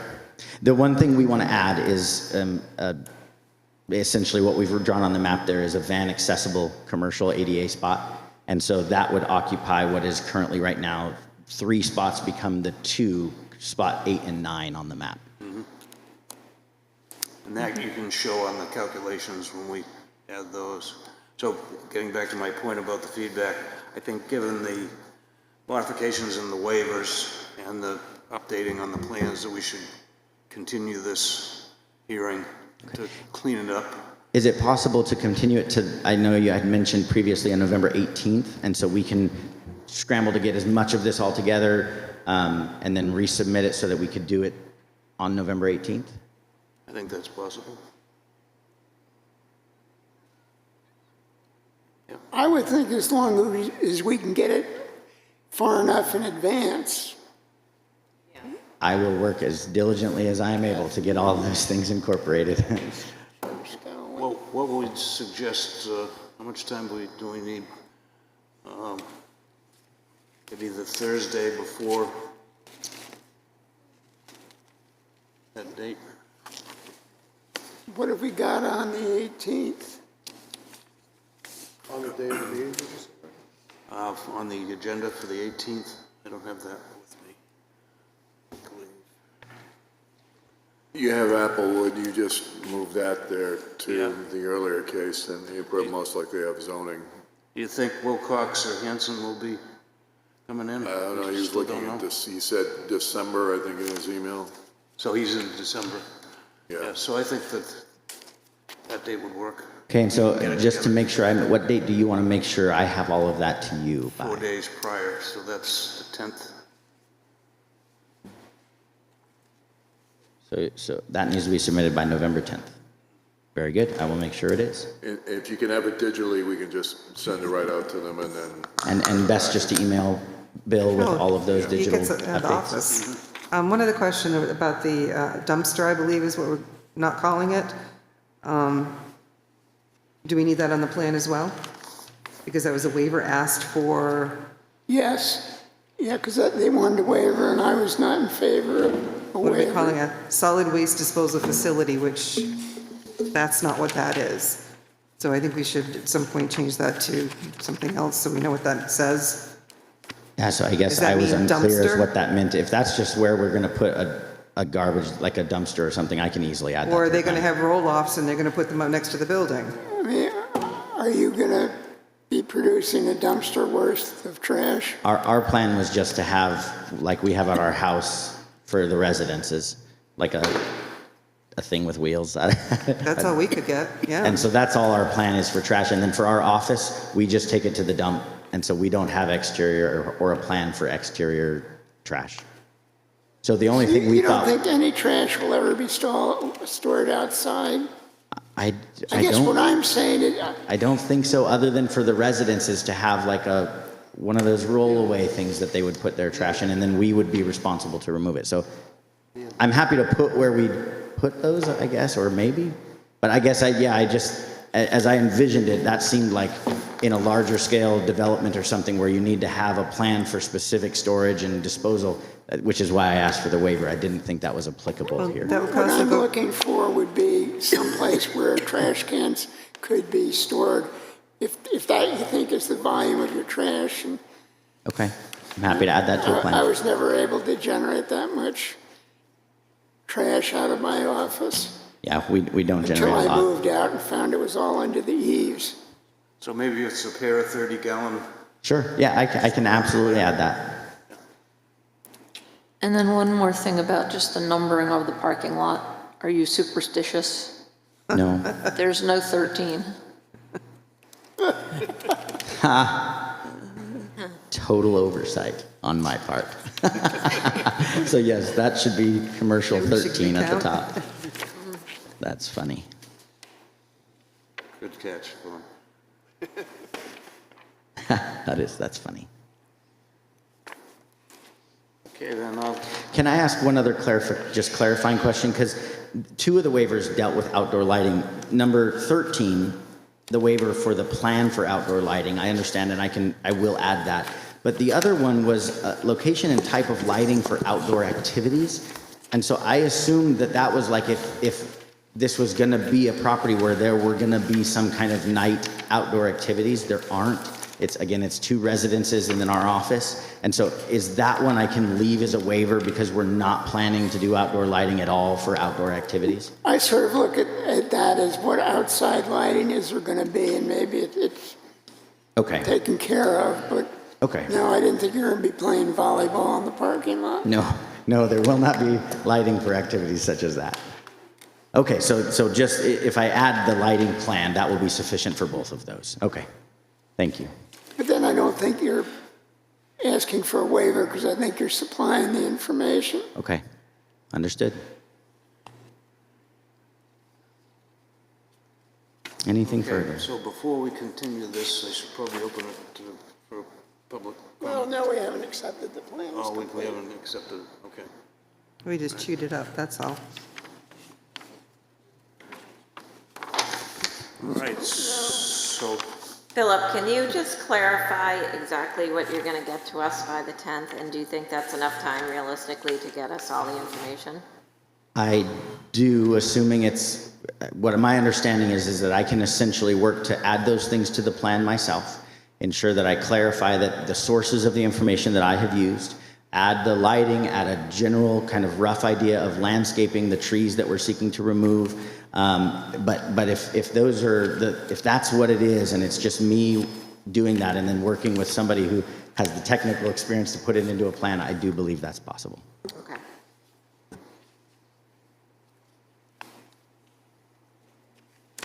all right, so I'm making a motion to continue this hearing. We're continuing the matter because we haven't opened the hearing. Excuse me? Continue the application because we haven't opened the hearing. Because we haven't accepted it as complete. Yep.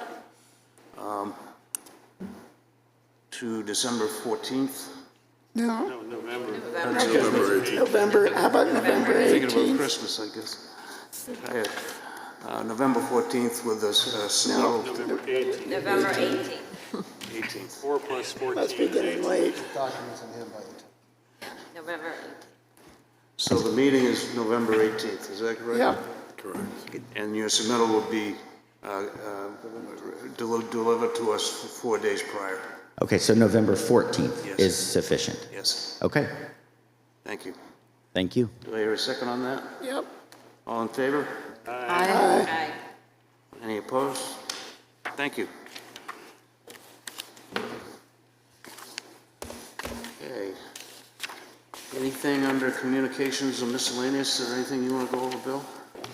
No, I have the printed ADU proposal. You'll have the ridge line probably by Friday, and the board needs to decide when you want to have meetings on the zoning. So I have the printed ADU. I think I sent it out digitally. And then you'll have Ridgeline Friday or Saturday from there. And then there's a whole bunch of nuanced little changes for the state, like one parking space for residential. There's another one called adaptive use. Lots without frontage is changing, so that'll change our lots without frontage section. Now, doesn't allow for the special exception step. It would require the property owner submit an affidavit, you know, that they understand they're not in a public way or accessible way.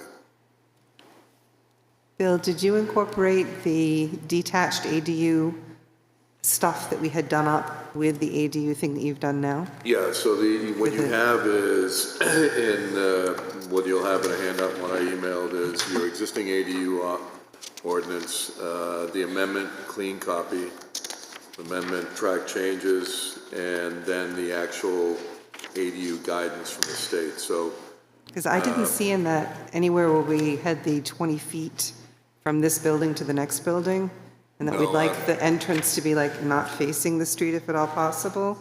Did you just drop all that stuff? no, I think I kept all of the things that you had and overlaid the state. The 25 feet between the 20 feet 20 feet. for the detached ADU. Between buildings except garages. This is what's in the ordinance Julie's referring to. It's the one that we didn't bring up for voting. That one is what I'm wondering if it got dovetailed. That the building should complement and be subordinate to the other one. There was a whole lot of stuff. That's in the state law, actually. It's slightly different. I don't see the 20 feet. And That's in our zoning ordinance, that there has to be 20 feet between buildings except for not garages. All right. Well, then that would remain. And does it say about in the detached ADU that the entrance should be not facing the street? It should be away from the street, so it doesn't look like a second building? Capabilities you can do. I mean, Well, that was in one of the things that we already did. That's what I'm saying, did it get in there? Because I didn't see it in the thing you sent. no, I understand that, and the state law doesn't allow for a lot of flexibility in design beyond the typical dimensional requirements. So I'll take a look at it and make sure that, you know, the state law is somewhat restrictive in adding things to what they created. So you can keep the dimensional requirements of the zoning district as it was for a single-family home, but then you can't add new dimensional requirements just because it's an ADU. So you can't say it needs to be further from a setback, and I don't think you can position the doorway according to the state proposal. Okay, because it was, repurposing other garages or barns or chicken coops or whatever. Then it was like, if you had to choose where to put the new door, please choose not to the front. Well, let me take a closer look at the design standards, but I think the state law was, and that's explained in the ADU guidance from NHMA. And I believe they basically said you really can't add on a lot of new design standards. Usually when things like this become allowed by right, municipalities would just pad a lot of design standards on it because you no longer have the review. So the state's sort of saying, you can't do that. Is whatever is required for the dimensional requirements and other standards for a single-family home is what you would require for the ADU. So I'll take a look at the design standards, but you might not be able to add them. I didn't in my version. I'm opposed to bringing forth an ADU amendment this March. I think there are a number of amendments, proposed bills submitted to the legislature for this session, including one on which I worked, which would make it so that detached ADUs could be granted by right, could be granted by conditional use permit, could be granted by special exception, and would not be mandated, and that would apply only to the protected shoreland under the Shoreland Water Quality Protection Act, which is the 250 feet back from the water. I think that as it is currently worded, I think it poses a major threat to our water bodies.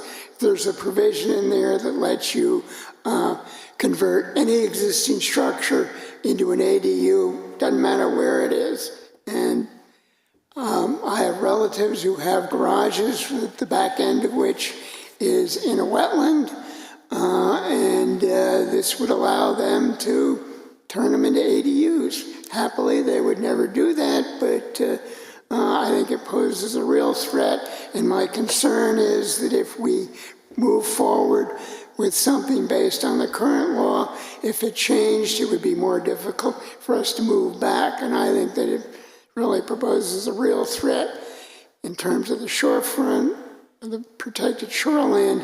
The only thing this is going to benefit is short-term rentals and cyanobacteria. So let's say somebody brings an ADU to town. We cannot deny it a detached ADU. It is state law. Right. We would have to grant it until we see what happens next July. But there's nothing in the statute that mandates we change our zoning ordinance. There are a few of them that do actually mandate that you make the changes. Some say if you say something else, you just can't enforce it. I would prefer that we have Bill or somebody look at our ordinance and our proposed restrictions. Let's say the front door can't face the street or whatever we had, or the building has to look subordinate. If we could keep some of those, I think we should. So I think we should look at our ADU. Well, I think you lose a lot more if you allow these in the protected shoreline. This would only apply to the protected shoreline. They are allowed today. They are allowed today, but hopefully they won't be allowed next July. That's okay. But that doesn't say that we can't have it so that the design bits that we worked with wouldn't still apply. Actually, if I may, the ADU guidance said the municipality shall allow one accessory dwelling unit without additional requirements for lot size, setback, aesthetic requirements, design review requirements, frontage, space limit. Basically, you can't add more than what you would ask for a single-family home. So, I mean, we can take a look at the positioning of the door and things like that, because I'll actually read the legislation, because when they excerpt this, you know, they say design review requirements. That might be a design requirement for review. So I'll take a look at those aesthetic issues, but what we did is basically blend the two to the extent possible. The key, though, for the ADU is it's attached or detached. It still requires that the owner occupy one of the buildings. So there are certifications and things you can ask for to ensure that. But I mean, I think if we prepare it, then we decide whether or not. I mean, Roger has a point. I mean, that if it's going to change, and I've heard the same thing, a lot of them might change back. But at the same time, ours becomes effective in March, and July this might change again, or I would think so. But I'll continue to work on it, and then we'll try to incorporate some of the design review standards. Yeah, I wouldn't touch it. I would wait, see what happens next July, and And then if we're stuck with it, then we're stuck with it. And hopefully some of the worst features of it will be ameliorated. And this is only in the protected shoreline. It's not affecting any place else. You're going to have a detached ADU every place else. Yeah, and you see some of the sort of garages and other things, people are coming in now and asking, how do I turn my garage into an ADU? And I'd like to be able to give them the list of, oh, this is what you have to do to make it look good. That would be the goal. And if the state says, oh, no, you can't say such and such, would cross it off the list. I'd rather have the list in place, saying this is what we've decided and this is what we think it would look best as, can we try to do this? And then if the state says, no, you can't change the color, then we take the color out. Well, the state's not going to inform us. I mean, I think what we could do is actually read the legislation, because while the excerpts are extremely helpful, NHMA does a great job at writing these, let's read the legislation and see what we're prohibited from doing. So, and then this is, what I wrote is very general, and ran it by the fire chief. He had some more, changes just in how you refer to certain codes. But, some of our concerns is municipal sewer. A lot of people are coming in thinking that they're adding a bedroom when they're adding actually an additional unit. So making sure that their sewer is there, and that's already in our ordinance now. But then building and life safety codes, an attached ADU versus a separate one, access egress points, all those. So we want to make sure that it has that. Because typically if you were to review it as you normally would, there's an opportunity to have those discussions. But if it's going to be allowed by right, we want to be able to at least point those things out for the person that comes in.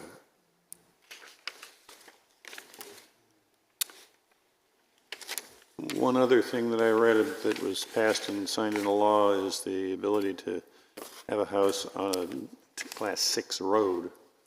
That's the lots with no frontage, right? And it ends up being that I believe that it read very similar to the way that a house on New Garden Road was allowed in Wolfeboro. And so it's, they have to sign off to say that, I say that I may not have the fire department come and put out the fire and all that kind of stuff. So it seemed very similar to what we had done previously in the town of Wolfeboro. The difference is, though, is you require a special exception for any building permit that's on a lot without frontage being a Class 6 road. You wouldn't be able to do that anymore. So you would require the affidavits for all of those. We already have an affidavit. I think it was probably the same case you were talking about. And frankly, if you go to that, the best thing to do is send them to the property owners, explain the law, and have them fill it out before they even come in for a building permit. Right. Because it's, regardless of what they're doing, it should be the position. So you're right, and there's adaptive use, which is going to allow sort of a mixed use by right. So we need to figure out how we do that, because we don't have mixed use in a lot of our districts. So. And then there's one parking space per residential, things like that require you kind of dot your way through the whole thing. That may be the one we might want to wait on, though, because if it's one parking space for residential and somebody says that, it's like, you're right, when it comes up. I mean, I don't know if that's going back to 2. I don't know if you've heard that, Roger. No, but I think that may be one now. That's July, yeah. But which is one of the explanations I got. I was lobbying Jeb Bradley, and he said when they were trying to go back to one a year ago, when it didn't fail this year, it did. But the argument she'll listen to apparently apply to things they're doing in the southern part of the state, because it has nothing to do with anything we're doing up here. They say, well, they're requiring 4 parking spaces. We're requiring 2 parking spaces, and if you're not on town water and town sewer, You have more than enough room for 2 parking spaces. And in fact, our streets aren't laid out to have on-street parking. I mean, good luck on Libby Street. Nobody would ever go up it again if you had 1 parking space. And you'd have horrendous problems in terms of snow plowing or just traveling down the roads. They're not designed for that. And it's not holding up any building. I mean, we finally, I think, approved a version of Harriman Hill that they actually may be able to construct because of building costs. And, you know, they own the land, they have town water, they have town sewer, and it costs too much to build anything. And the solution is that, I mean, the Wedges went in, with, among other things, with an $880,000 grant from the HUD. That was in the mid-'80s. Wolfeboro's extended and upgraded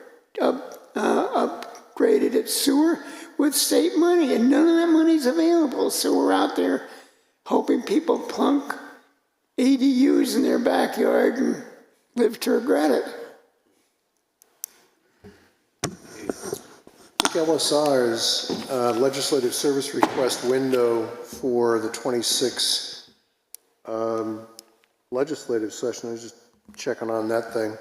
I think the window closes either this week or next on LSRs.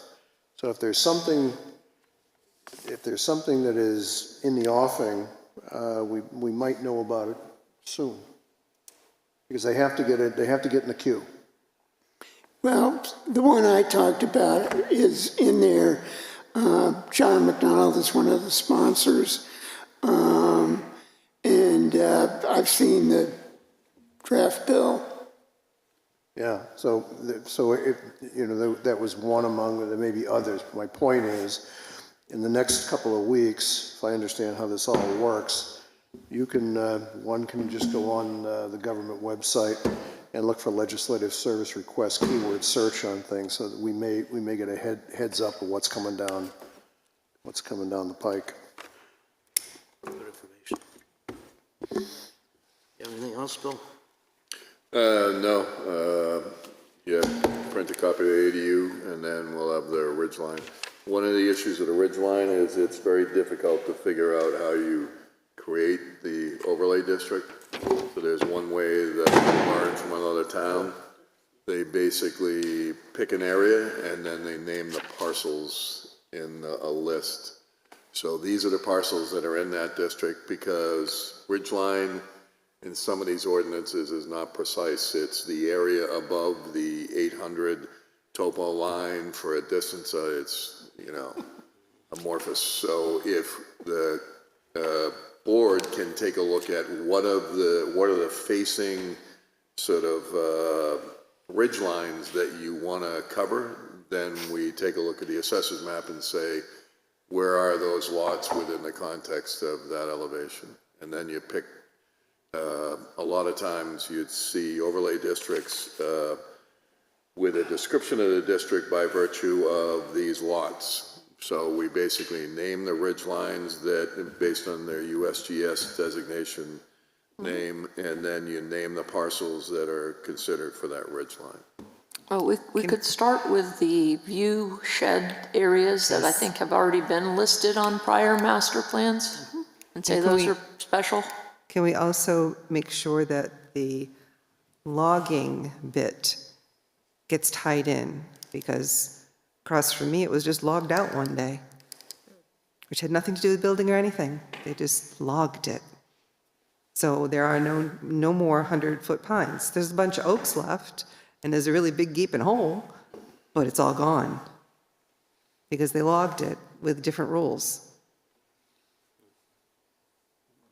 That might be more of a cutting ordinance than a ridgeline one. Yeah. No, that's, it also turns out that if you go down south of here, there's Birch Hill, which was horribly lumbered and looked horrible 4 years ago. Now it all looks green, looks like normal. And so the lumbering ends up being temporary. Yes, you knock down all the pine trees or whatever, and it's not the way it was, but that's not really, it's not a permanent scar. a white house on a ridge line or a white house on the top of a hill is a permanent scar. Good point. So what I'm getting at is it's just not a matter of just elevation. There's a lot of spaces where we look across a little bit of water. That would be And then- included in that thing, at least it's what I suggested. Yeah. Okay, good discussion. We had public commented early on the agenda, but I see some of you have stayed. So I think it'd be appropriate to reopen the public comment if you have anything. Is there anyone here that would like to comment? Good evening again. John? Good evening again. John Thurston.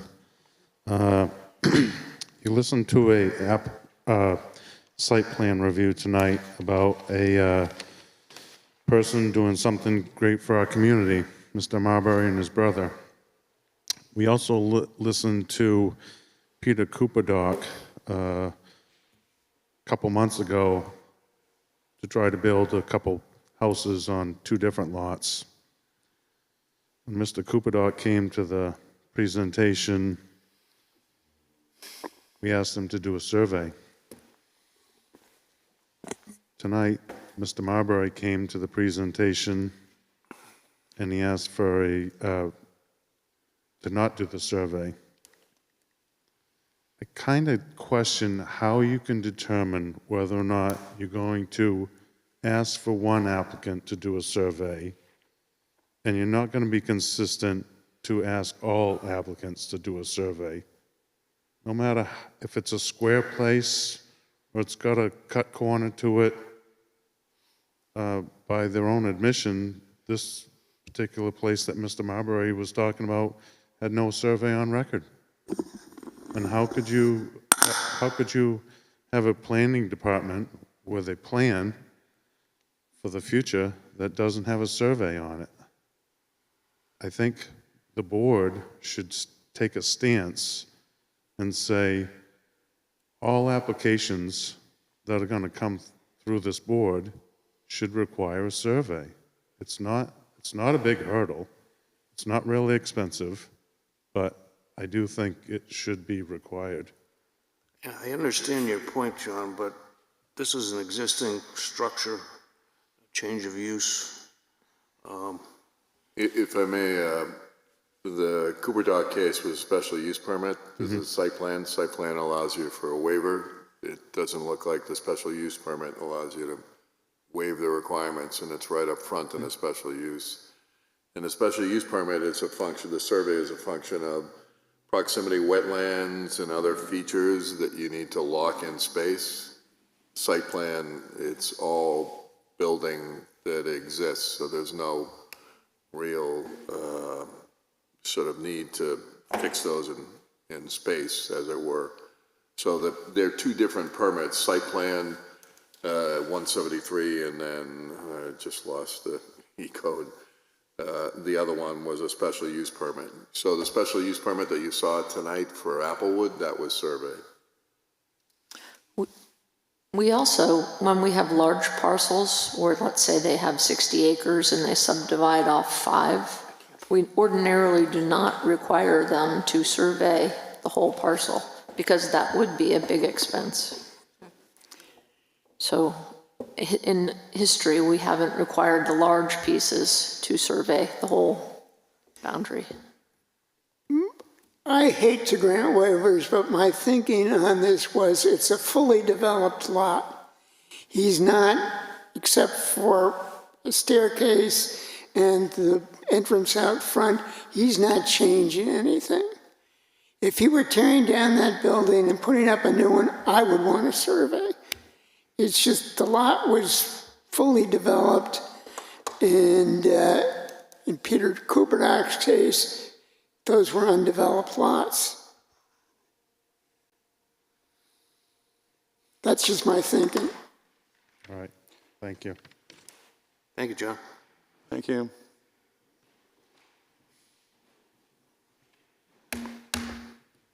Thank you for allowing us to speak again. And also, in the past, I have served on your side of the table, and I want to thank you all for stepping forward and being willing to do the hard work that I can attest to existing. And I think Vaughn and Kathy are the only two on here I've served with before. But my question is, and please forgive me if I'm wrong, I did not hear you open the public hearing during the CIP presentation to the public.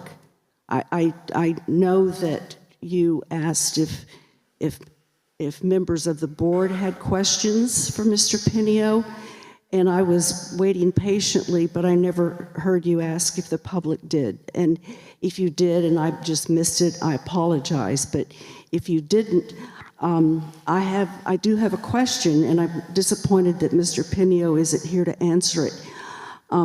It's my understanding that there is consideration of putting on the 2026 warrant, a warrant article to pave 2 roads in Wolfeboro, one of which is a scenic road, Trask Mountain Road, which was formerly the old stagecoach route over the top of Trask Mountain to Browns Ridge Road in Ossipee. And I noticed that the figure for that under Town Road Upgrade 2026 was $900,000. And I was hoping to ask Mr. Pinio for a breakdown because given the fact that it's my understanding that the work that was done on Stoddard Road was approximately $400,000, and Stoddard Road did not turn out well at all. So I would strongly encourage whatever engineering firm you hired, or the town hired to engineer the work on Stoddard Road, you don't use them again. But basically, given the fact that that was a gravel road, and it took extensive work, and the road is not in acceptable shape, shall we say, especially given the $400,000 price tag. I'm strongly questioning the figure of $900,000 to take care of Town Road Upgrade, because I would think that with all of the anticipated work that would have to be done on Trask Mountain Road, assuming that the citizens of Wolfeboro, I think most of whom value historical significance, assuming it passed, I would think that with all the retention ponds and the having to either purchase or seize by eminent domain the private property along Trask Mountain Road, to put in those ways to mitigate the significant increase in runoff from paved roads, I think it's going to be a whole lot more. And I would urge, I'm glad to see Mr. O'Brien here, I would urge the select board to look for a more accurate reflection of the money they're going to be asking of the taxpayers. And this was a question I really wanted to ask of Mr. Pinio, and I was waiting to hear when the public could comment, and I apologize if I missed that. But I will be following up this question by sending him an email and asking for a breakdown of what he is anticipating for paving Beach Pond Road, which again, I believe the part they're thinking of paving has a significant hill, and obviously I would hope that the engineering firm would be competent enough to thoroughly design these major changes. I honestly don't know if Beach Pond Road has been designated a scenic road.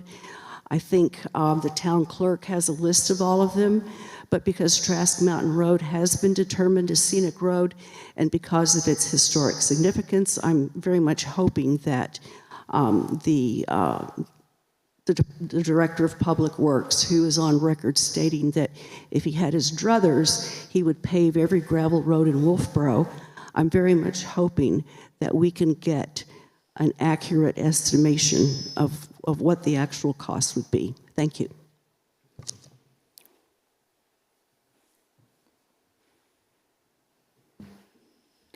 Okay.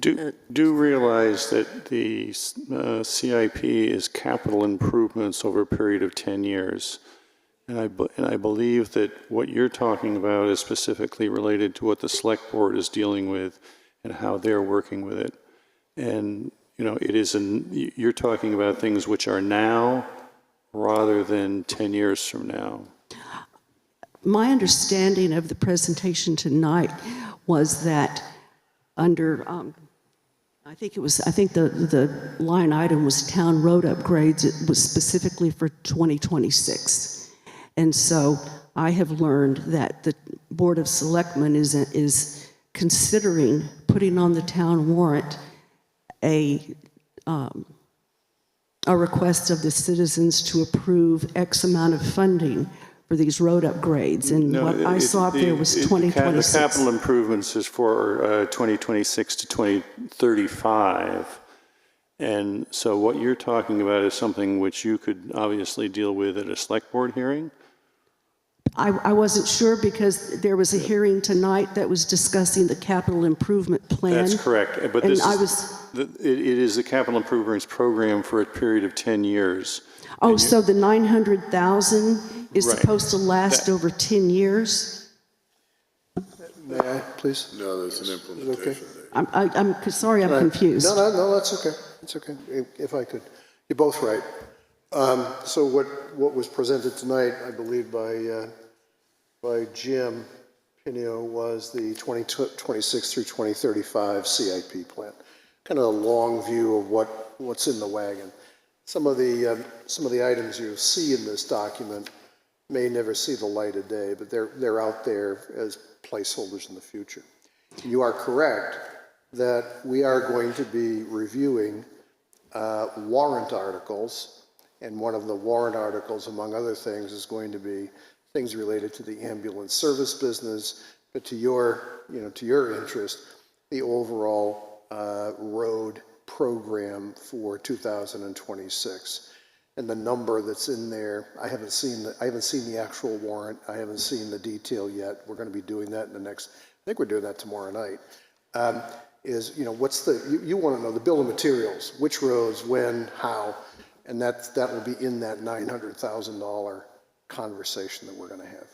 So the $900,000 is separate from the warrant article amount for paving those two roads? Now, well, I don't know what is going to be contained in that 900,000, so I can't answer that question directly.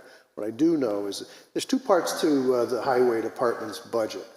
One, on the, if you will, on the operating side is, funds for gravel and culvert repair and all of that. That's in the operating budget.